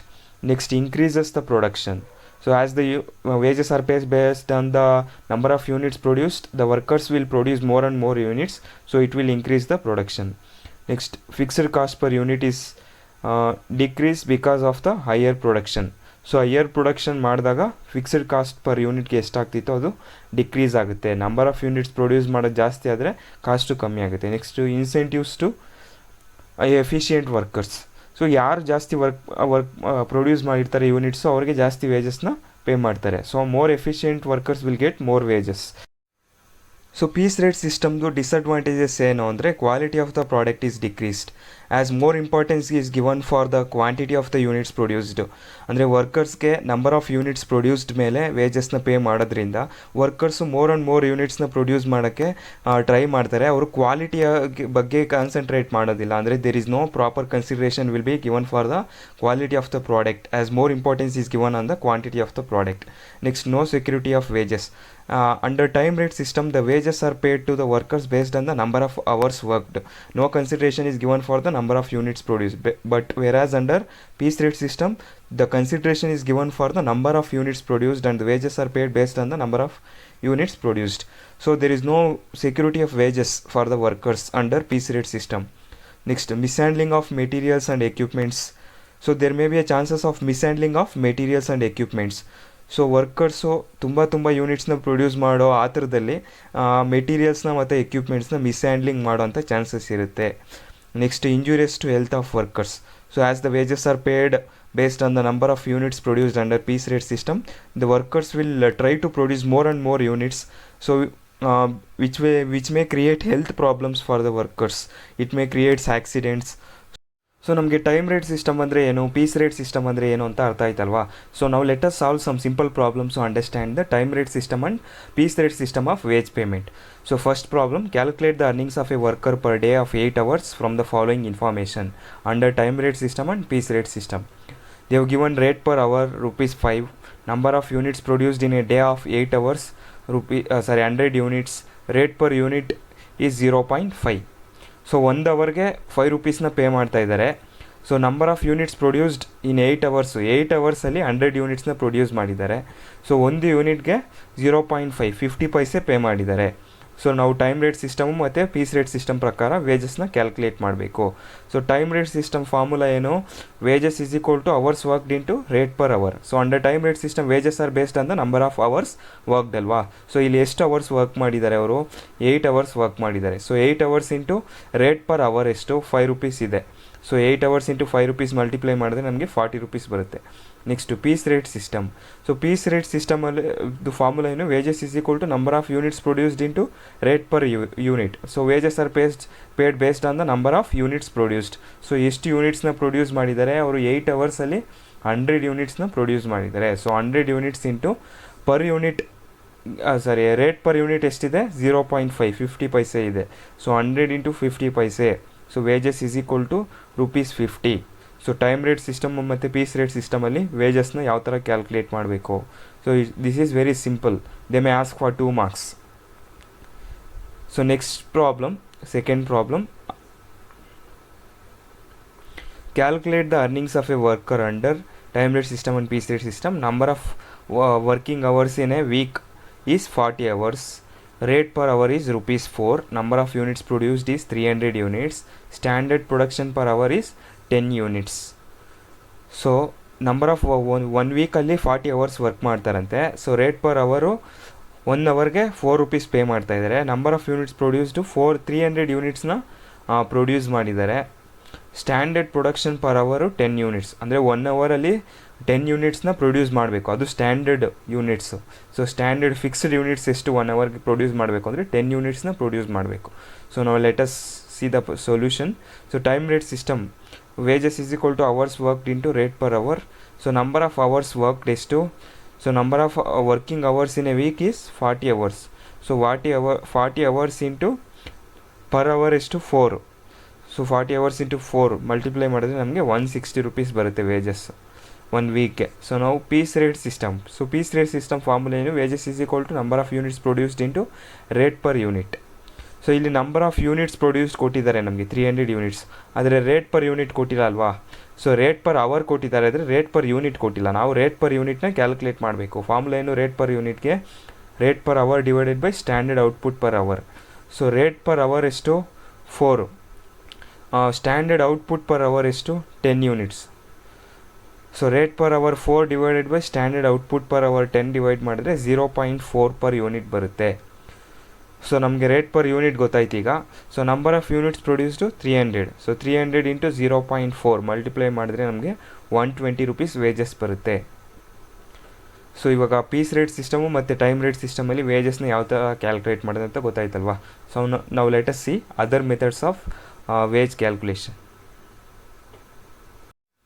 Okay, under methods of labor remuneration, we have understood time rate system, piece rate system, and we have also solved some problems on time rate system and piece rate system. And time rate ಸಿಸ್ಟಮಲ್ಲಿ ವರ್ಕರ್ಸ್ಗೆ ಅವ್ರು ಎಷ್ಟು hours work ಮಾಡಿದ್ದಾರೆ ಅದ್ರ basis ಮೇಲೆ ಅವ್ರಿಗೆ ವೇಜಸ್ನ pay ಮಾಡ್ತಾರೆ. ಪೀಸ್ ರೇಟ್ ಸಿಸ್ಟಮಲ್ಲಿ ವರ್ಕರ್ಸ್ಗೆ ಅವ್ರು ಎಷ್ಟು ನಂಬರ್ ಆಫ್ ಯೂನಿಟ್ಸ್ನ ಪ್ರೊಡ್ಯೂಸ್ ಮಾಡಿದ್ದಾರೆ ಅದ್ರ ಬೇಸಿಸ್ ಮೇಲೆ ಅವ್ರಿಗೆ ವೇಜಸ್ನ ಪೇ ಮಾಡ್ತಾರೆ. So the third method of labour remuneration is incentive schemes. So ವರ್ಕರ್ಸ್ಗೆ ವೇಜಸ್ನ ಪೇ ಮಾಡಿದ್ರೆ ಮಾತ್ರ ಸಾಕಾಗೋದಿಲ್ಲ. ಯಾರು ಎಫಿಷಿಯೆಂಟ್ ವರ್ಕರ್ಸ್ ಇರ್ತಾರೆ, ಅಂದರೆ ಯಾರು ಜಾಸ್ತಿ ವರ್ಕ್ ಮಾಡ್ತಿರ್ತಾರೆ ಅಂಥವ್ರಿಗೆ ಬೋನಸ್ ಅಥವಾ ಇನ್ಸೆಂಟಿವ್ಸ್ನ ಪೇ ಮಾಡಬೇಕಾಗುತ್ತೆ. ಇನ್ಸೆಂಟಿವ್ಸ್ ಅಥವಾ ಬೋನಸ್ನ ಪೇ ಮಾಡೋದ್ರಿಂದ ದೇ ವಿಲ್ ಗೆಟ್ ಎಂಕರೇಜ್ಡ್, ಅವ್ರನ್ನ ಎಂಕರೇಜ್ ಮಾಡ್ದಂಗೆ ಆಗುತ್ತೆ. ಆವಾಗ ಅವರು more and more number of ಯೂನಿಟ್ಸ್ನ ಪ್ರೊಡ್ಯೂಸ್ ಮಾಡ್ತಾರೆ, ಅದರಿಂದ ಕಾಸ್ಟ್ ಆಫ್ ಪ್ರೊಡಕ್ಷನ್ ಕಮ್ಮಿ ಆಗುತ್ತೆ. So there are different incentive schemes or incentive plans available to calculate the bonus or incentives. So ನಮಗೆ ಟೈಮ್ ರೇಟ್ ಸಿಸ್ಟಮು ಮತ್ತು ಪೀಸ್ ರೇಟ್ ಸಿಸ್ಟಮ್ದು ಅದರದೇ ಆದ ಅಡ್ವಾಂಟೇಜಸ್ಸು ಡಿಸ್ಅಡ್ವಾಂಟೇಜಸ್ ಇದೆ. Incentive plans will combine the advantages of both the time rate system and piece rate system.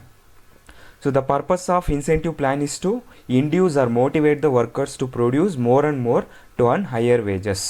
So different incentive plans available are Halsey plan, Rowan plan, Taylor differential piece rate method, and Merrick's differential piece rate system.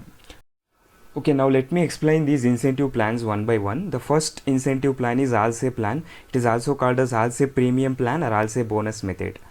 So Halsey plan was introduced by F.A. Halsey, and it is a combination of both the time and piece basis of wage payment. So under Halsey plan, the amount of bonus depends upon the time saved by the worker. So Halsey ಪ್ಲಾನಲ್ಲಿ ವರ್ಕರ್ಸ್ಗೆ ಬೋನಸ್ನ pay ಮಾಡ್ತಾರೆ, ಆದರೆ bonus ಯಾವುದ್ರ ಮೇಲೆ depend ಆಗುತ್ತೆ, worker ಎಷ್ಟು ಟೈಮ್ನ save ಮಾಡಿದ್ದಾರೆ ಅದ್ರ ಮೇಲೆ ಬೋನಸ್ ಡಿಪೆಂಡ್ ಆಗುತ್ತೆ. ಸೊ ಪ್ರತಿಯೊಂದು ಜಾಬ್ಗೂ ಒಂದು ಸ್ಟ್ಯಾಂಡರ್ಡ್ ಟೈಮ್ ಅಂತ ಫಿಕ್ಸ್ ಮಾಡಿರ್ತಾರೆ. ಸೊ ಆ ವರ್ಕರು ಆ ಸ್ಟ್ಯಾಂಡರ್ಡ್ ಟೈಮ್ ಒಳಗಡೆ ಆ ವರ್ಕ್ನ ಕಂಪ್ಲೀಟ್ ಮಾಡಿದ್ರೆ ಆ ಸ್ಟ್ಯಾಂಡರ್ಡ್ ಟೈಮ್ಗೆ ಏನು ವೇಜಸ್ ಪೇ ಮಾಡಬೇಕು ಅಷ್ಟು ವೇಜಸ್ನ ಪೇ ಮಾಡ್ತಾರೆ. ಆದರೆ ವರ್ಕರ್ ಏನಾದರೂ ಆ ಸ್ಟ್ಯಾಂಡರ್ಡ್ ಟೈಮ್ಗಿಂತ ಕಮ್ಮಿ ಟೈಮ್ನ ತೊಗೊಂಡು, if a worker completes the job in less than the standard ಟೈಮ್ಗಿಂತ ಕಮ್ಮಿ ಟೈಮ್ ತೊಗೊಂಡು ವರ್ಕರು ಅವ್ರ ವರ್ಕ್ನ ಅಥವಾ ಜಾಬ್ನ ಕಂಪ್ಲೀಟ್ ಮಾಡಿದ್ರೆ he gets wages for the time work and also the bonus equal to the 50% of the value time saved. So if worker completes the job in less than the standard time, ವರ್ಕರ್ಗೆ wages ಸಿಗುತ್ತೆ, wages ಜೊತೆಗೆ bonus ಸಿಗುತ್ತೆ. Bonus ಯಾವುದ್ರ ಮೇಲೆ depend ಆಗುತ್ತೆ, ಅವ್ರು ಎಷ್ಟು time save ಮಾಡಿದಾರೋ ಆ ಟೈಮ್ ಸೇವ್ ಮಾಡಿರೋದಕ್ಕೆ ವೇಜಸ್ನ ಕ್ಯಾಲ್ಕುಲೇಟ್ ಮಾಡ್ತಾರೆ. ಸೊ ಅದರಲ್ಲಿ 50%ನ ಅವ್ರಿಗೆ ಬೋನಸ್ ಆಗಿ ಕೊಡ್ತಾರೆ. ಸೊ ವರ್ಕರ್ಸ್ದು ಟೋಟಲ್ ಅರ್ನಿಂಗ್ಸು ಯಾವ ಥರ ಕ್ಯಾಲ್ಕುಲೇಟ್ ಮಾಡ್ತಾರೆ, ವೇಜಸ್ಸು ಪ್ಲಸ್ ಬೋನಸ್ಸು ಇವೆರಡನ್ನ ಆ್ಯಡ್ ಮಾಡಿದ್ರೆ ನಮಗೆ ವರ್ಕರ್ಸ್ದು ಟೋಟಲ್ ಅರ್ನಿಂಗ್ಸ್ ಬರುತ್ತೆ. ಸೊ ವೇಜಸ್ಗೆ ಏನು formula, time taken into rate per hour. So it is based on the time rate system. So time rate ಸಿಸ್ಟಮಲ್ಲಿ ನಾವು ವೇಜಸ್ನ ಯಾವ ಥರ ಕ್ಯಾಲ್ಕುಲೇಟ್ ಮಾಡ್ತಾ ಇದ್ವಿ, time taken into rate per hour ಅಲ್ವಾ. So wages is equal to time taken into rate per hour.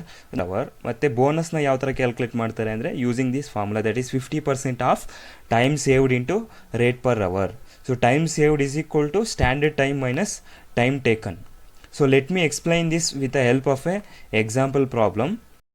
Okay, let us solve this problem. Calculate the total earnings and effective wages rate per hour under Halse and Rowan system. Time allowed to complete the job is 48 hours. Time taken is 40 hours. Rate per hour is ₹10. So ಇಲ್ಲಿ standard time allowed ಅಂದರೆ standard time ಕೊಟ್ಟಿದ್ದಾರೆ. 48 ಅವರ್ಸಲ್ಲಿ ಒಂದು ಜಾಬ್ನ complete ಮಾಡಬೇಕು. Time taken ಆದರೆ worker 40 hours ಮಾತ್ರ ತೊಗೊಂಡಿದ್ದಾರೆ ಆ ಜಾಬ್ನ complete ಮಾಡೋಕ್ಕೆ. ರೇಟ್ ಪರ್ ಅವರು 1 ಅವರ್ಗೆ ₹10 ಪೇ ಮಾಡ್ತಾ ಇದ್ದಾರೆ. ಸೊ ಆಲ್ಸೆ ಪ್ಲ್ಯಾನಲ್ಲಿ ನಾವು ಅರ್ನಿಂಗ್ಸ್ ಆಫ್ ಎ ವರ್ಕರ್ ಯಾವ ಥರ ಕ್ಯಾಲ್ಕುಲೇಟ್ ಮಾಡ್ತೀವಿ. So earnings of a worker is equal to wages plus bonus. Wages is equal to time taken into rate per hour. Time taken ಎಷ್ಟು 40 hours ತೊಗೊಂಡಿದ್ದಾರೆ. Rate per hour ಎಷ್ಟು 10. So 40 into 10 ಮಾಡಿದ್ರೆ ನಮಗೆ wages 400 ಬರುತ್ತೆ. So ನಾವು ಆಲ್ಸೆ ಪ್ಲ್ಯಾನಲ್ಲಿ ಎಷ್ಟು time save ಮಾಡಿದಾರೋ ಅದಕ್ಕೆ ಬೋನಸ್ನ ಪೇ ಮಾಡ್ತಾರೆ. ಸೊ ಬೋನಸ್ ಯಾವ ಥರ ಕ್ಯಾಲ್ಕುಲೇಟ್ ಮಾಡ್ತಾರೆ, bonus is equal to 50% of time saved into rate per hour. So time ಸೇವ್ಡ್ನ ಕ್ಯಾಲ್ಕುಲೇಟ್ ಮಾಡೋಕ್ಕೆ ಫಾರ್ಮುಲಾ ಏನು, standard time minus time taken. Standard time ಎಷ್ಟು, ಟೈಮ್ ಅಲೋಡ್ ಅಂತ ಇದೆಯಲ್ಲ ಅದು standard time. 48 hours standard time ಒಂದು ಜಾಬ್ನ ಕಂಪ್ಲೀಟ್ ಮಾಡೋಕ್ಕೆ. ಆದರೆ ವರ್ಕರು 40 ಅವರ್ಸಲ್ಲೇ ಕಂಪ್ಲೀಟ್ ಮಾಡ್ತಾರೆ. ಸೊ 48 ಮೈನಸ್ 40 ಮಾಡಿದ್ರೆ ನಮಗೆ 8 hours time saved. So 8 hours time saved. So bonus is equal to 50% of time saved into rate per hour. So 50% is nothing but 1/2 half. So time saved 8 hours into rate per hour ಎಷ್ಟು 10. So ₹40 bonus ಬರುತ್ತೆ. So total earnings is equal to wages 400 plus bonus 40. So total earnings 440 ಬರುತ್ತೆ. So ಆಮೇಲೆ ಅವರು calculate the effective earnings ಅಂತ ಹೇಳಿದ್ದಾರೆ. Effective ಅರ್ನಿಂಗ್ಸ್ಗೆ effective ಅರ್ನಿಂಗ್ಸ್ನ calculate ಮಾಡೋದಕ್ಕೆ formula total earnings divided by hours worked. So total earnings ಎಷ್ಟು 440 ಇದೆ. Hours worked ಎಷ್ಟು 40 hours work ಮಾಡಿದ್ದಾರೆ. ಸೊ ಎಫೆಕ್ಟಿವ್ ರೇಟ್ ಪರ್ ಅವರು 11 ಬರುತ್ತೆ.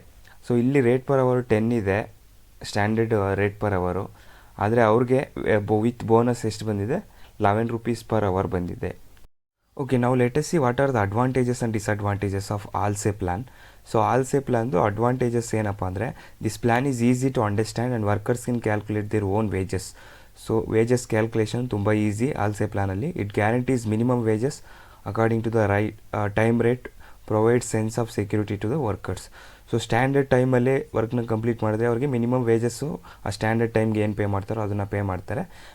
ಸ್ಟ್ಯಾಂಡರ್ಡ್ ಟೈಮ್ಗಿಂತ ಕಮ್ಮಿ ಟೈಮ್ ತೊಗೊಂಡ್ರೆ ಬೋನಸ್ಸು ಪೇ ಮಾಡ್ತಾರೆ. So the benefit of time saved is distributed between the workers and employers. So employees ಎಷ್ಟು ಟೈಮ್ನ ಸೇವ್ ಮಾಡಿರ್ತಾರೋ ಅದಕ್ಕೆ 50% ಬೋನಸ್ ಸಿಗುತ್ತೆ. ಇನ್ನು 50% ಎಂಪ್ಲಾಯರ್ಸ್ಗೆ ಹೋಗುತ್ತೆ ಅದ್ರ benefit. So this plan provides scope to earn bonus on each individual job and it provides strong incentives to increase production. So ಇನ್ಸೆಂಟಿವ್ಸ್ನ ಕೊಡೋದ್ರಿಂದ, ಆ ಬೋನಸ್ನ ಕೊಡೋದ್ರಿಂದ ಈ ಪ್ಲ್ಯಾನಲ್ಲಿ ಈ ಪ್ರೊಡಕ್ಷನ್ ಇನ್ಕ್ರೀಸ್ ಮಾಡೋಂಥ ಚಾನ್ಸಸ್ ಇರುತ್ತೆ. ಸೊ ಡಿಸ್ಅಡ್ವಾಂಟೇಜಸ್ ಏನು ಆಲ್ಸೆ ಪ್ಲ್ಯಾನ್ದು, workers do not like to share the benefit of their saving time with the employers. So Halsey ಪ್ಲ್ಯಾನಲ್ಲಿ ಬೋನಸ್ಸು ಎಷ್ಟು ಟೈಮ್ನ ಸೇವ್ ಮಾಡಿರ್ತಾರೋ ಅದರಲ್ಲಿ 50% ಮಾತ್ರ ಪೇ ಮಾಡ್ತಾರೆ. ಇನ್ನು 50% ಎಂಪ್ಲಾಯರ್ಸ್ಗೆ ಹೋಗುತ್ತೆ. So it is A disadvantage for the employees. the workers may neglect the quality of the production in order to earn extra bonus. So bonus earn ಮಾಡೋಕ್ಕೋಸ್ಕರ ಎಂಪ್ಲಾಯೀಸು ಕಮ್ಮಿ ಟೈಮಲ್ಲಿ ಜಾಸ್ತಿ ಯೂನಿಟ್ಸ್ನ ಪ್ರೊಡ್ಯೂಸ್ ಮಾಡೋದಕ್ಕೆ ಟ್ರೈ ಮಾಡೋದ್ರಿಂದ quality may be neglected. The incentive is not a strong as with the piece rate system. So piece rate ಸಿಸ್ಟಮಲ್ಲಿ ಜಾಸ್ತಿ ಯೂನಿಟ್ಸ್ನ ಪ್ರೊಡ್ಯೂಸ್ ಮಾಡಿದ್ರೆ ಜಾಸ್ತಿ ಇನ್ಸೆಂಟಿವ್ ಸಿಗುತ್ತೆ. ಆದರೆ ಹಾಲ್ಸೆ ಪ್ಲಾನಲ್ಲಿ ಜಾಸ್ತಿ ಯೂನಿಟ್ಸ್ನ ಪ್ರೊಡ್ಯೂಸ್ ಮಾಡಿದ್ರೆ ಅಥವಾ ಟೈಮ್ ಸೇವ್ ಮಾಡಿದ್ರೆ ಅವ್ರಿಗೆ ಟೈಮ್ ಸೇವ್ ಮಾಡಿರೋದಕ್ಕೆ 50% ಮಾತ್ರ ಬೋನಸ್ ಸಿಗುತ್ತೆ. Now let us see the row 1 plan. The second incentive plan is row 1 plan. It is also called as row 1 plan, bonus plan. This plan was introduced by James Rowan. So under this method, the standard time and the standard rate of wage payment are determined in the same manner as the ALSE plan. So ಇದರಲ್ಲೂ ಅಷ್ಟೇ ALSE plan ಅಲ್ಲಿ ಯಾವ ಥರ standard wages pay ಮಾಡ್ತಾಯಿದ್ರು, standard time ಅಂದರೆ ಒಂದು ಜಾಬ್ನ complete ಮಾಡೋಕ್ಕೆ ಒಂದು ಸ್ಟ್ಯಾಂಡರ್ಡ್ ಟೈಮ್ ಅಂತ ಫಿಕ್ಸ್ ಮಾಡ್ತಾಯಿದ್ರು ಮತ್ತು ಸ್ಟ್ಯಾಂಡರ್ಡ್ ರೇಟ್ ಪರ್ ಅವರ್ ಅಂತ ಫಿಕ್ಸ್ ಮಾಡ್ತಾಯಿದ್ರು. ಅದೇ ಥರ ರೋ 1 ಪ್ಲಾನಲ್ಲೂ ಫಿಕ್ಸ್ ಮಾಡಿರ್ತಾರೆ. ಆದರೆ the worker who completes their work within the standard time are paid the wages at the standard rate. The workers who complete their work in the less time then the standard rate are paid wages at the standard rate plus some bonus. So ಇದರಲ್ಲೂ workers ಯಾರು standard ಟೈಮ್ಗಿನ್ನ ಕಮ್ಮಿ ಟೈಮ್ನ ತೊಗೊಂಡು ವರ್ಕ್ನ complete ಮಾಡ್ತಾರೆ ಅವ್ರಿಗೆ wages ಅದ್ರ ಜೊತೆಗೆ ಬೋನಸ್ನ ಪೇ ಮಾಡ್ತಾರೆ. The bonus is that portion of the wages of actual time taken which the time saved bears to the standard time. So Rowan 1 ಪ್ಲ್ಯಾನಲ್ಲಿ ಬೋನಸ್ನ ವೇಜಸ್ನ ಯಾವ ಥರ ಕ್ಯಾಲ್ಕುಲೇಟ್ ಮಾಡ್ತಾರೆ? Total earnings is equal to wages plus bonus ಅಲ್ವಾ? Wages is equal to time taken into rate per hour. So Halsey ಪ್ಲಾನಲ್ಲೂ same wages. ಆದರೆ bonus ಯಾವ ಥರ ಕ್ಯಾಲ್ಕುಲೇಟ್ ಮಾಡ್ತಾರೆ ರೋ 1 ಪ್ಲ್ಯಾನಲ್ಲಿ ಅಂದರೆ time saved divided by standard time into time taken into rate per hour. So ಈ formula ನೆನಪಲ್ಲಿ ಇಟ್ಕೊಬೇಕು. So it is very important to remember the formula. Bonus is equal to time save divided by standard time into time taken into rate per hour. So time saved is equal to standard time minus time taken. So let me explain this with the help of a problem. So ಆವಾಗಲೇ ಈ ಪ್ರಾಬ್ಲಮಲ್ಲಿ ನಾನು ಆಲ್ಸೆ ಪ್ಲಾನ್ನ explain ಮಾಡಿದೆ. ನಾವು let us understand the Rowan 1 plan. So Rowan 1 ಪ್ಲ್ಯಾನಲ್ಲಿ so wages calculate ಮಾಡೋದು same, time taken into rate per hour 40 into 10 400 ಬರುತ್ತೆ. ಸೊ ಆಲ್ಸೆ ಪ್ಲ್ಯಾನಲ್ಲೂ 400 ಬಂದಿತ್ತು ನಮಗೆ ವೇಜಸ್ಸು. ಆದರೆ ಬೋನಸ್ಸು ಕ್ಯಾಲ್ಕುಲೇಟ್ ಮಾಡೋದು ಚೇಂಜ್ ಆಗುತ್ತೆ.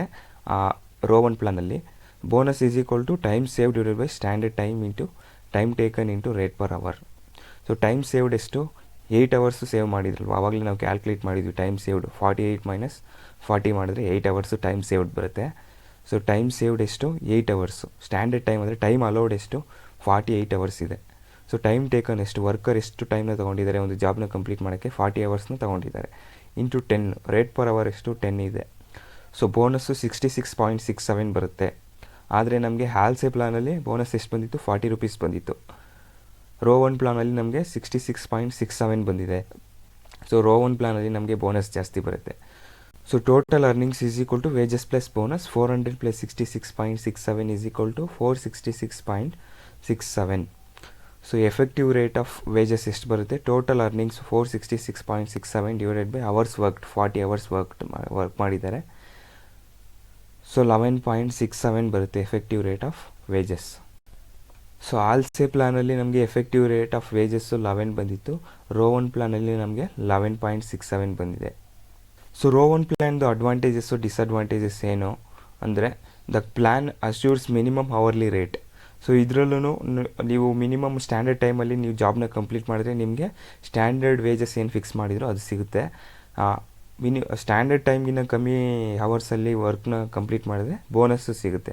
The quality of the output is protected since the bonus declines after the worker has reached a given level of efficiency. So Rowan 1 ಪ್ಲ್ಯಾನಲ್ಲಿ ಒಂದು efficiency level ಅಂತ fix ಮಾಡಿರ್ತಾರೆ. ಆ ಎಫಿಷಿಯನ್ಸಿ ಲೆವೆಲು ರೀಚ್ ಆದಮೇಲೆ bonus decrease ಆಗ್ತಾ ಹೋಗುತ್ತೆ. So efficiency level 50% time save ಮಾಡಿದ್ರೆ ಅವರು 50%ವರೆಗೂ ಅವ್ರಿಗೆ ಬೋನಸ್ಸು ಜಾಸ್ತಿ ಸಿಗುತ್ತೆ. 50%ಗಿಂತ ಜಾಸ್ತಿ ಟೈಮ್ ಸೇವ್ ಮಾಡಿದ್ರೆ ಅವ್ರಿಗೆ ಬೋನಸ್ಸು ಡಿಕ್ಲೈನ್ ಆಗ್ತಾ ಹೋಗುತ್ತೆ. So the quality of the output is protected. Next, labor cost per unit and fixed overhead cost per unit are reduced with increase in production. So whenever the production is increased, it will reduces the labor cost per unit and fixed cost per unit. Disadvantages of row 1 plan are it is difficult for workers to understand. So Rowan 1 ಪ್ಲ್ಯಾನಲ್ಲಿ ಬೋನಸ್ನ calculate ಮಾಡೋದು, so ಈ formula ಎಲ್ಲ ಅರ್ಥ ಮಾಡ್ಕೊಳ್ಳೋದು it is very difficult for the workers. Next it is not easy to operate. So Rowan 1 plan is not easy to operate. If the time saved is more than the 50% of standard time, their earnings start decreasing. So time save ಮಾಡಿರೋದು workers 50%ಗಿಂತ ಜಾಸ್ತಿ ಇದ್ದರೆ ಬೋನಸ್ಗೂ decrease ಆಗ್ತಾ ಹೋಗುತ್ತೆ, earnings decrease ಆಗ್ತಾ ಹೋಗುತ್ತೆ ಹಾಲ್ಸೆ ಪ್ಲಾನಲ್ಲಿ. ಆದರೆ rho 1 ಪ್ಲಾನಲ್ಲಿ ಆದರೆ increase ಆಗ್ತಾ ಹೋಗುತ್ತೆ. So these are the advantages and disadvantages of Rowan 1 plan. Okay, now we have understood the calculation of wages under Halsey plan and row 1 plan. Now let us understand what is Taylor differential piece rate method and Merrick's differential piece rate system. Next, third method of incentive plan is Taylor's differential piece rate method. ನಮಗೆ Taylor's differential piece rate method ನ FW Taylor the father of scientific management ಅವರು ಅದನ್ನು introduce ಮಾಡಿದ್ದಾರೆ. Taylor's differential piece rate method. ಈ method piece rate system ಮೇಲೆ depend ಆಗಿದೆ. So ಈ ಮೆಥಡಲ್ಲಿ ಟೈಲರ್ಸ್ ಡಿಫ್ರೆನ್ಷಿಯಲ್ ಪೀಸ್ ರೇಟ್ ಮೆಥಡಲ್ಲಿ day wages are not guaranteed. That is it does not guarantee any minimum wages to the worker. So Halsey plan Rowan 1 ಪ್ಲಾನಲ್ಲಿ standard ಟೈಮಲ್ಲಿ ಅವ್ರು ಏನಾದರೂ ವರ್ಕ್ನ complete ಮಾಡಿದ್ರೆ ಅವ್ರಿಗೆ ಮಿನಿಮಮ್ ವೇಜಸ್ ಅಂತ ಸಿಗ್ತಾಯಿತ್ತು. ಆದರೆ ಟೈಲರ್ಸ್ ಡಿಫ್ರೆನ್ಷಿಯಲ್ ಪೀಸ್ ರೇಟ್ ಸಿಸ್ಟಮಲ್ಲಿ ಆ ಥರ ಮಿನಿಮಮ್ ವೇಜಸ್ ಸಿಕ್ಕೋದಿಲ್ಲ. ಒಂದೊಂದು ಜಾಬ್ಗೂ ಒಂದೊಂದು ಸ್ಟ್ಯಾಂಡರ್ಡ್ ಟೈಮ್ ಅಂತ ಫಿಕ್ಸ್ ಮಾಡಿರ್ತಾರೆ ಟೈಲರ್ಸ್ ಡಿಫ್ರೆನ್ಷಿಯಲ್ ಪೀಸ್ ರೇಟ್ ಸಿಸ್ಟಮಲ್ಲಿ. So the standard time for each job is set very carefully after the time and motion studies. ಮತ್ತು 2 piece rates are set for each job. ಒಂದೊಂದು ಜಾಬ್ಗೂ 2 piece rate ಸಿಸ್ಟಮ್ನ set ಮಾಡಿರ್ತಾರೆ. Lower rate ಮತ್ತು higher rate ಅಂತ set ಮಾಡಿರ್ತಾರೆ ಒಂದೊಂದು ಜಾಬ್ಗೂ. So lower piece rate system is payable where the worker takes longer time then the standard time to complete the work. Higher rate is payable when the worker completes the work within the standard time. So ಯಾರು standard ಟೈಮ್ಗಿನ್ನ ಕಮ್ಮಿ ಟೈಮ್ನ ತಗೊಂಡು ಆ ವರ್ಕ್ನ complete ಮಾಡ್ತಾರೆ ಅವ್ರಿಗೆ higher piece ರೇಟ್ನ pay ಮಾಡ್ತಾರೆ. ಯಾರು ಸ್ಟ್ಯಾಂಡರ್ಡ್ ಟೈಮ್ಗಿಂತ ಜಾಸ್ತಿ ಟೈಮ್ನ ತಗೊತಾರೆ ಅವ್ರಿಗೆ ಲೋವರ್ ಪೀಸ್ ರೇಟ್ನ ಪೇ ಮಾಡ್ತಾರೆ. As per this system there is a difference between the efficient and inefficient workers. ಯಾರು ಎಫಿಷಿಯೆಂಟ್ ವರ್ಕರ್ಸ್ ಇರ್ತಾರೆ ಅವ್ರಿಗೆ ಜಾಸ್ತಿ ವೇಜಸ್ ಸಿಗುತ್ತೆ Taylor's differential piece rate ಮೆಥಡಲ್ಲಿ.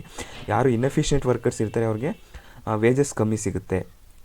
So earnings under this method is calculated using this formula. So earnings is equal to number of units produced into differential piece rates as a differential rate per unit. So differential rate per unit ನ calculate ಮಾಡೋಕ್ಕೆ formula ಏನು? Rate per unit into percentage of efficiency. Okay, now let us understand the Merrick's differential piece rate system. So Merrick's differential piece rate system was introduced by the Mr. Merrick. Merrick's differential piece rate system same Taylor differential piece rate system ಥರನೇ. Taylor's differential piece rate ಸಿಸ್ಟಮಲ್ಲಿ ಪ್ರತಿಯೊಂದು ಜಾಬ್ಗೂ 2 piece rate ಅಂತ fix ಮಾಡ್ತಾರೆ, higher rate ಮತ್ತು lower rate ಅಂತ. ಯಾರು standard ಟೈಮ್ಗಿನ್ನ ಕಮ್ಮಿ ಟೈಮ್ನ ತೊಗೊಂಡು ವರ್ಕ್ನ ಕಂಪ್ಲೀಟ್ ಮಾಡ್ತಾರೆ ಅವ್ರಿಗೆ ಹೈಯರ್ ಪೀಸ್ ರೇಟ್ ಸಿಸ್ಟಮ್ನ ಪೇ ಮಾಡ್ತಾರೆ. ಯಾರು ಸ್ಟ್ಯಾಂಡರ್ಡ್ ಟೈಮ್ಗಿನ್ನ ಜಾಸ್ತಿ ಟೈಮ್ನ ತೊಗೊತಾರೆ ವರ್ಕ್ನ ಕಂಪ್ಲೀಟ್ ಮಾಡೋಕ್ಕೆ ಅವ್ರಿಗೆ ಲೋವರ್ ಪೀಸ್ ರೇಟ್ನ ಪೇ ಮಾಡ್ತಾರೆ. ಆದರೆ ಮೆರಿಕ್ಸ್ ಡಿಫ್ರೆನ್ಷಿಯಲ್ ಪೀಸ್ ರೇಟ್ ಸಿಸ್ಟಮಲ್ಲಿ 3 ಎಫಿಷಿಯನ್ಸಿ ಲೆವೆಲ್ಸ್ ಇರುತ್ತೆ. ಅಂದರೆ ಅಪ್ ಟು 80% ಎಫಿಷಿಯನ್ಸಿ ನಾರ್ಮಲ್ ರೇಟ್ನ ಪೇ ಮಾಡ್ತಾರೆ. 83ಇಂದ 100% efficiency normal rate plus 10% of normal ರೇಟ್ನ ಪೇ ಮಾಡ್ತಾರೆ. 100% ಎಫಿಷಿಯನ್ಸಿ ಅಂದರೆ ಮೋರ್ ದೆನ್ 100% ಎಫಿಷಿಯನ್ಸಿ ಇದ್ದರೆ normal rate plus 20% of the normal rate is allowed as a bonus. Okay, Taylor's differential piece rate method ಮತ್ತು Merrick's differential piece rate ಸಿಸ್ಟಮಲ್ಲಿ worker efficiency ಎಷ್ಟಿದೆಯೋ ಅದ್ರ basis ಮೇಲೆ ಅವ್ರಿಗೆ ವೇಜಸ್ನ ಪೇ ಮಾಡ್ತಾರೆ. ಟೈಲರ್ಸ್ ಡಿಫ್ರೆನ್ಷಿಯಲ್ ಪೀಸ್ ರೇಟಲ್ಲಿ ಹೈಯರ್ ರೇಟು ಲೋವರ್ ರೇಟ್ ಅಂತ 2 ಪೀಸ್ ರೇಟ್ ಇರುತ್ತೆ. ಎಫಿಷಿಯೆಂಟ್ ವರ್ಕರ್ಸ್ಗೆ ಹೈಯರ್ ರೇಟ್ ಪೇ ಮಾಡ್ತಾರೆ, ಇನ್ಎಫಿಷಿಯೆಂಟ್ ವರ್ಕರ್ಸ್ಗೆ ಲೋವರ್ ಪೀಸ್ ರೇಟ್ನ ಪೇ ಮಾಡ್ತಾರೆ. ಮೆರಿಕ್ಸ್ ಡಿಫ್ರೆನ್ಷಿಯಲ್ ಪೀಸ್ ರೇಟ್ ಸಿಸ್ಟಮಲ್ಲಿ same Taylor's differential piece rate ಥರನೇ, ಆದರೆ ಟೈಲರ್ಸ್ ಡಿಫ್ರೆನ್ಷಿಯಲ್ ಪೀಸ್ ರೇಟಲ್ಲಿ 2 ಪೀಸ್ ರೇಟ್ಸ್ ಇರುತ್ತೆ. ಆದರೆ ಮೆರಿಕ್ಸ್ ಡಿಫ್ರೆನ್ಷಿಯಲ್ ಪೀಸ್ ರೇಟ್ಸಲ್ಲಿ 3 ಪೀಸ್ ರೇಟ್ಸ್ ಇರುತ್ತೆ. ಅಂದರೆ ಅಪ್ ಟು 80% ನಾರ್ಮಲ್ ರೇಟ್ನ ಪೇ ಮಾಡ್ತಾರೆ. 83ಇಂದ 100% ಎಫಿಷಿಯನ್ಸಿ ಇದ್ದರೆ normal rate plus 10% of the normal rate is allowed. ಅಂದರೆ ನಾರ್ಮಲ್ ರೇಟ್ ಜೊತೆಗೆ 10% ಎಕ್ಸ್ಟ್ರಾ ಪೇ ಮಾಡ್ತಾರೆ. 100% ಎಫಿಷಿಯನ್ಸಿ ಇದ್ದರೆ normal rate plus 20% extra pay ಮಾಡ್ತಾರೆ. Let us understand this with the help of a example problem. So ಇಲ್ಲೊಂದು simple problem ಇದೆ. On the basis of the following information calculate the earnings of a X and Y. Straight piece rate basis Taylor's differential piece rate system. So 2 ಮೆಥಡ್ಸಲ್ಲಿ calculate ಮಾಡಿ ಅಂತ ಹೇಳಿದ್ದಾರೆ, piece rate system ಮತ್ತು Taylor's differential piece rate system. Standard production is 8 units per hour. 1 ಅವರಲ್ಲಿ 8 ಯೂನಿಟ್ಸ್ನ produce ಮಾಡಬೇಕು. Normal time rate is 4 per hour. 1 ಅವರ್ಗೆ 4 rupees pay ಮಾಡ್ತಾರೆ. Differential to be applied is 80% of the normal rate below the standard and 120% of the normal rate above the standard. So working hours is 9 hours a day. So ಇಲ್ಲಿ 1 hourಗೆ 8 ಯೂನಿಟ್ಸ್ನ produce ಮಾಡಬೇಕಂತ ಹೇಳಿದ್ದಾರೆ. So ಒಂದು ದಿನದಲ್ಲಿ 9 hours work ಮಾಡಿದ್ರೆ 9 hoursಲ್ಲಿ ಎಷ್ಟು ಯೂನಿಟ್ಸ್ನ produce ಮಾಡಬೇಕು? 9 × 8 72 ಯೂನಿಟ್ಸ್ನ ಪ್ರೊಡ್ಯೂಸ್ ಮಾಡಬೇಕು. Mister X produced 54 units and Mister Y produce 75 units. So 72 ಯೂನಿಟ್ಸ್ಗಿಂತ ಕಮ್ಮಿ ಪ್ರೊಡ್ಯೂಸ್ ಮಾಡಿದ್ದಾರೆ ಮಿಸ್ಟರ್ ಎಕ್ಸ್, ಅಂದರೆ ಸ್ಟ್ಯಾಂಡರ್ಡ್ಗಿಂತ ಕಮ್ಮಿ ಪ್ರೊಡ್ಯೂಸ್ ಮಾಡಿದ್ದಾರೆ. ಮಿಸ್ಟರ್ ವೈ ಸ್ಟ್ಯಾಂಡರ್ಡ್ಗಿಂತ ಜಾಸ್ತಿ ಪ್ರೊಡ್ಯೂಸ್ ಮಾಡಿದ್ದಾರೆ. ಸೊ ಯಾರು ಸ್ಟ್ಯಾಂಡರ್ಡ್ಗಿಂತ ಕಮ್ಮಿ ಪ್ರೊಡ್ಯೂಸ್ ಮಾಡಿರ್ತಾರೆ ಅವ್ರಿಗೆ 80% ಆಫ್ ದ ನಾರ್ಮಲ್ ರೇಟ್ನ ಪೇ ಮಾಡ್ತಾರೆ. ಆಮೇಲೆ ಯಾರು ಸ್ಟ್ಯಾಂಡರ್ಡ್ಗಿಂತ ಜಾಸ್ತಿ ಪ್ರೊಡ್ಯೂಸ್ ಮಾಡಿದ್ದಾರೆ, ಅಂದರೆ 72 ಯೂನಿಟ್ಸ್ಗಿಂತ ಯಾರು ಜಾಸ್ತಿ ಪ್ರೊಡ್ಯೂಸ್ ಮಾಡಿದ್ದಾರೆ, ವೈ ಜಾಸ್ತಿ ಪ್ರೊಡ್ಯೂಸ್ ಮಾಡಿದ್ದಾರೆ, ಸೊ ಅವ್ರಿಗೆ 120% ಆಫ್ ದ ನಾರ್ಮಲ್ ರೇಟ್ನ ಪೇ ಮಾಡ್ತಾರೆ. ಸೊ ನಾವು let us calculate the earnings under piece rate system. Piece rate ಸಿಸ್ಟಮಲ್ಲಿ ನಾವು ವೇಜಸ್ ಯಾವ ಥರ ಕ್ಯಾಲ್ಕುಲೇಟ್ ಮಾಡ್ತೀವಿ? Number of units produced into rate per unit. So ಇಲ್ಲಿ ನಾರ್ಮಲ್ ರೇಟ್ ಎಷ್ಟಿದೆ? 4 ಇದೆ. ನಂಬರ್ ಆಫ್ ಯೂನಿಟ್ಸು 8 ಇದೆ. ಸೊ ನಾವು ರೇಟ್ ಪರ್ ಯೂನಿಟ್ನ ಕ್ಯಾಲ್ಕುಲೇಟ್ ಮಾಡಬೇಕು. ರೇಟ್ ಪರ್ ಯೂನಿಟ್ನ ಕ್ಯಾಲ್ಕುಲೇಟ್ ಮಾಡೋಕ್ಕೆ ಫಾರ್ಮುಲಾ ಏನು? Rate per hour divided by standard output per hour. So rate per hour 1 hourಗೆ 4 rupees ಪೇ ಮಾಡ್ತಾ ಇದ್ದಾರೆ. ಒನ್ ಅವರಲ್ಲಿ 8 ಯೂನಿಟ್ಸ್ನ ಪ್ರೊಡ್ಯೂಸ್ ಮಾಡಬೇಕು. ಸೊ ಒಂದು ಯೂನಿಟ್ಗೆ 50 ಪೈಸೆ ಪೇ ಮಾಡ್ತಿದ್ದಾರೆ, 50 ಪೈಸೆ ಪೇ ಮಾಡ್ತಿದ್ದಾರೆ ಒಂದು ಯೂನಿಟ್ಗೆ. ಸೊ 54 ಎಕ್ಸ್ ಎಷ್ಟು ಪ್ರೊಡ್ಯೂಸ್ ಮಾಡಿದ್ದಾರೆ? 54 units. X is equal to 54 units into 50 paise, 50 paise multiply ಮಾಡಿದ್ರೆ 27 ವೇಜಸ್ ಬರುತ್ತೆ ಪೀಸ್ ರೇಟ್ ಸಿಸ್ಟಮಲ್ಲಿ. ಆಮೇಲೆ ವೈ ಎಷ್ಟು ಯೂನಿಟ್ಸ್ನ ಪ್ರೊಡ್ಯೂಸ್ ಮಾಡಿದ್ದಾರೆ? 75 ಯೂನಿಟ್ಸ್ನ ಪ್ರೊಡ್ಯೂಸ್ ಮಾಡಿದ್ದಾರೆ. ಸೊ ಇಂಟು 50 ಪೈಸೆ ಮಲ್ಟಿಪ್ಲೈ ಮಾಡಿದ್ರೆ 37.5 ಬರುತ್ತೆ. Next Taylor's differential piece rate system formula ಏನು? Number of units produced into differential rate per unit. So number of units produced ನಮಗೆ ಕೊಟ್ಟಿದ್ದಾರೆ ಎಕ್ಸ್ದೆಷ್ಟು ವೈದೆಷ್ಟು ಅಂತ. ಆಮೇಲೆ ಡಿಫ್ರೆನ್ಷಿಯಲ್ ರೇಟ್ ಪರ್ ಯೂನಿಟು ನಮಗೆ 2 ಡಿಫ್ರೆನ್ಷಿಯಲ್ ರೇಟ್ಸ್ನ ಕೊಟ್ಟಿದ್ದಾರೆ ಪ್ರಾಬ್ಲಮಲ್ಲಿ, 80% ಮತ್ತು 120% ಅಂತ. ಯಾರು ಬಿಲೋ ಸ್ಟ್ಯಾಂಡರ್ಡ್ ಪರ್ಫಾರ್ಮ್ ಮಾಡಿದ್ದಾರೆ ಅವ್ರಿಗೆ 80%, ಯಾರು ಎಬೋ ಸ್ಟ್ಯಾಂಡರ್ಡ್ ಪರ್ಫಾರ್ಮ್ ಮಾಡಿದ್ದಾರೆ ಅವ್ರಿಗೆ 120%. ಸೊ ಎಕ್ಸ್ ಇಲ್ಲಿ 54 ಯೂನಿಟ್ಸ್ ಮಾತ್ರ ಪ್ರೊಡ್ಯೂಸ್ ಮಾಡಿದ್ದಾರೆ, ಆದರೆ ಸ್ಟ್ಯಾಂಡರ್ಡ್ ಯೂನಿಟ್ಸ್ ಎಷ್ಟು ಪ್ರೊಡ್ಯೂಸ್ ಮಾಡಬೇಕಾಗಿತ್ತು? 72 ಯೂನಿಟ್ಸ್ನ ಪ್ರೊಡ್ಯೂಸ್ ಮಾಡಬೇಕಾಗಿತ್ತು. ವೈ 75 ಯೂನಿಟ್ಸ್ನ ಪ್ರೊಡ್ಯೂಸ್ ಮಾಡಿದ್ದಾರೆ, ಮೋರ್ ದೆನ್ ಸ್ಟ್ಯಾಂಡರ್ಡ್ 72 ಯೂನಿಟ್ಸ್ಗಿಂತ ಜಾಸ್ತಿ ಪ್ರೊಡ್ಯೂಸ್ ಮಾಡಿದ್ದಾರೆ. ಸೊ ಎಕ್ಸ್ಗೆ 80%ನ ಪೇ ಮಾಡ್ತಾರೆ, ವೈಗೆ 120%ನ ಪೇ ಮಾಡ್ತಾರೆ. So differential rate per unit is equal to 54 into 0.5. 0.5 ಅಂದರೆ ಏನು? Rate per unit. 54 units into 0.5 into 80% multiply ಮಾಡಿದ್ರೆ 21.6 ಬರುತ್ತೆ. ವೈಗೆ 75 units into 0.5 rupees per unit into 120/100 120% ಮಾಡಿದ್ರೆ 45 rupees. ಸೊ ವೈದು ವೇಜಸ್ಸು 45 rupees ಬರುತ್ತೆ.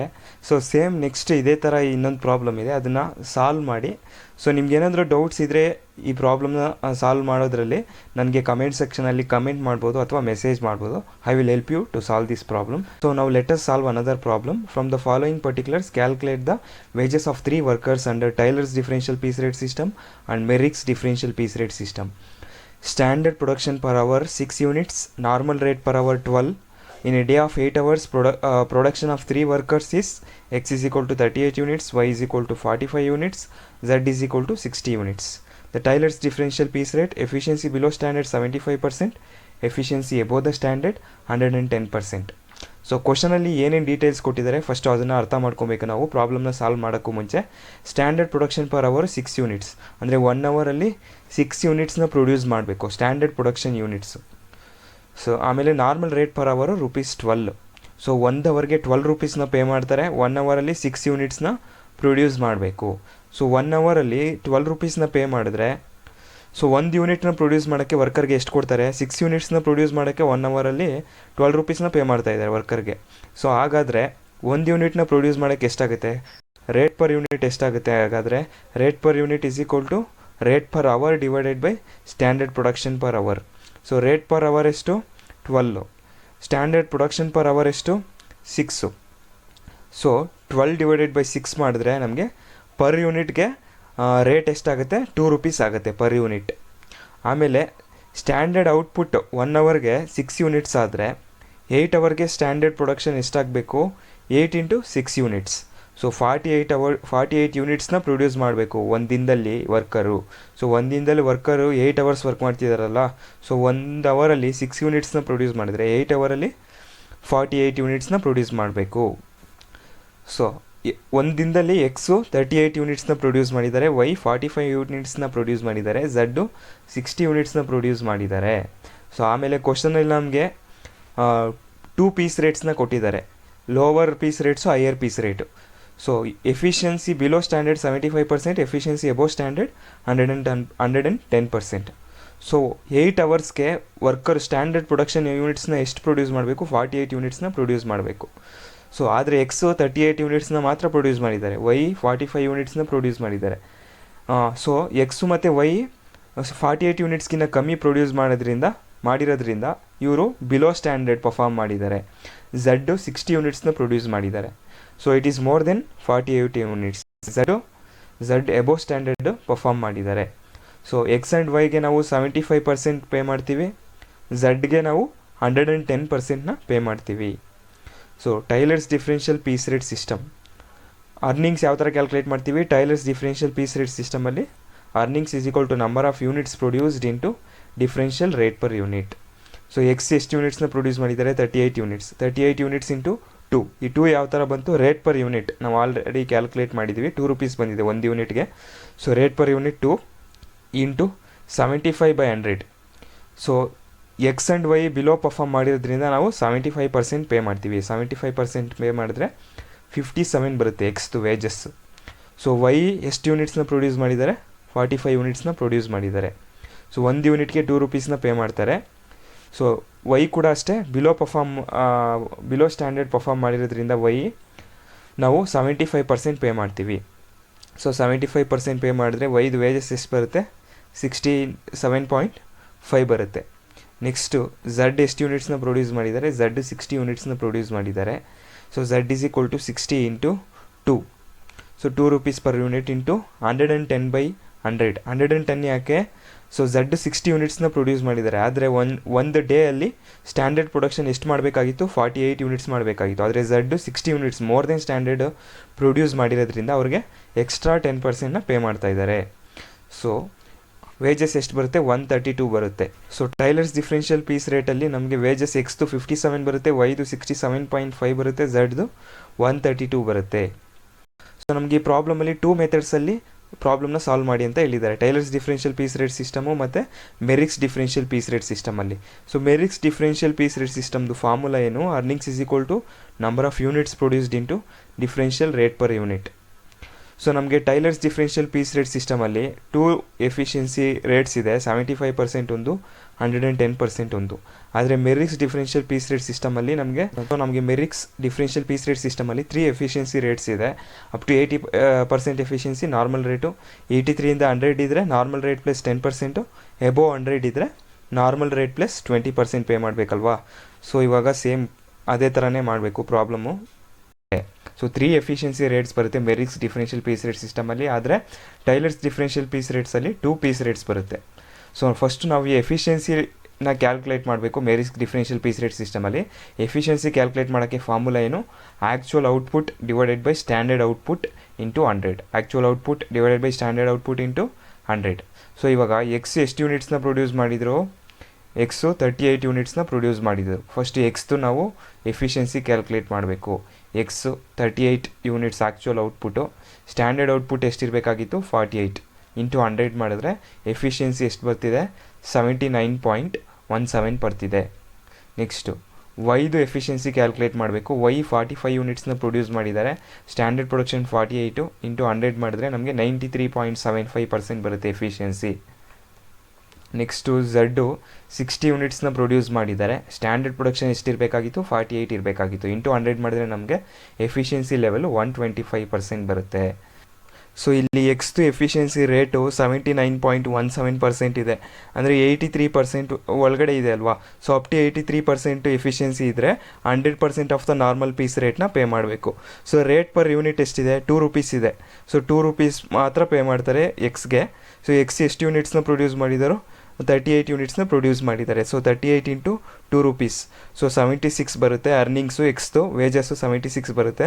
ಸೊ ನೆಕ್ಸ್ಟು ವೈ 93.75% ಇದೆ ಎಫಿಷಿಯನ್ಸಿ. ಸೊ ಅಂದರೆ ಮೋರ್ ದೆನ್ 83% ಬಟ್ ಬಿಲೋ 100% ಅಲ್ವಾ? ಸೊ 83ಇಂದ 100%ವರೆಗೂ ಇದ್ದರೆ ಎಫಿಷಿಯನ್ಸಿ 110%ನ ಪೇ ಮಾಡಬೇಕು. So y is equal to 45 into rate per unit 2 into 110/100 ಮಾಡಿದ್ರೆ ವೈದು ವೇಜಸ್ ಎಷ್ಟು ಬರುತ್ತೆ, 99 ಬರುತ್ತೆ ವೇಜಸ್ಸು. ನೆಕ್ಸ್ಟು ಝಡ್ದು ಎಫಿಷಿಯನ್ಸಿ ಲೆವೆಲ್ ಎಷ್ಟಿದೆ, 125% ಇದೆ. ಸೊ ಎಫಿಷಿಯನ್ಸಿ ಎಬೋ 100% ಇದ್ದರೆ so 120% of the normal rate ಅವ್ರಿಗೆ ವೇಜಸ್ನ ಪೇ ಮಾಡಬೇಕು. ನಾರ್ಮಲ್ ರೇಟು 2 ರೂಪೀಸ್ ಇದೆ, ಆದರೆ ಅವ್ರಿಗೆ 120%ನ ಪೇ ಮಾಡ್ತೀವಿ. Z is equal to number of units produced 60 into 2 into 120% pay ಮಾಡಿದ್ರೆ ಅವ್ರಿಗೆ ವೇಜಸ್ಸು ಝಡ್ಗೆ 144 ಪೇ ಮಾಡಬೇಕಾಗುತ್ತೆ. So in this video we have understood various incentive plans and how to solve the problems under Halsey plan, Rowan plan, Taylor's differential piece rate and Merrick's differential piece rate. So in the next video I will be solving the previous year question paper problems on incentive plans from 2019 and 18. So thank you for watching the video and please watch next video also.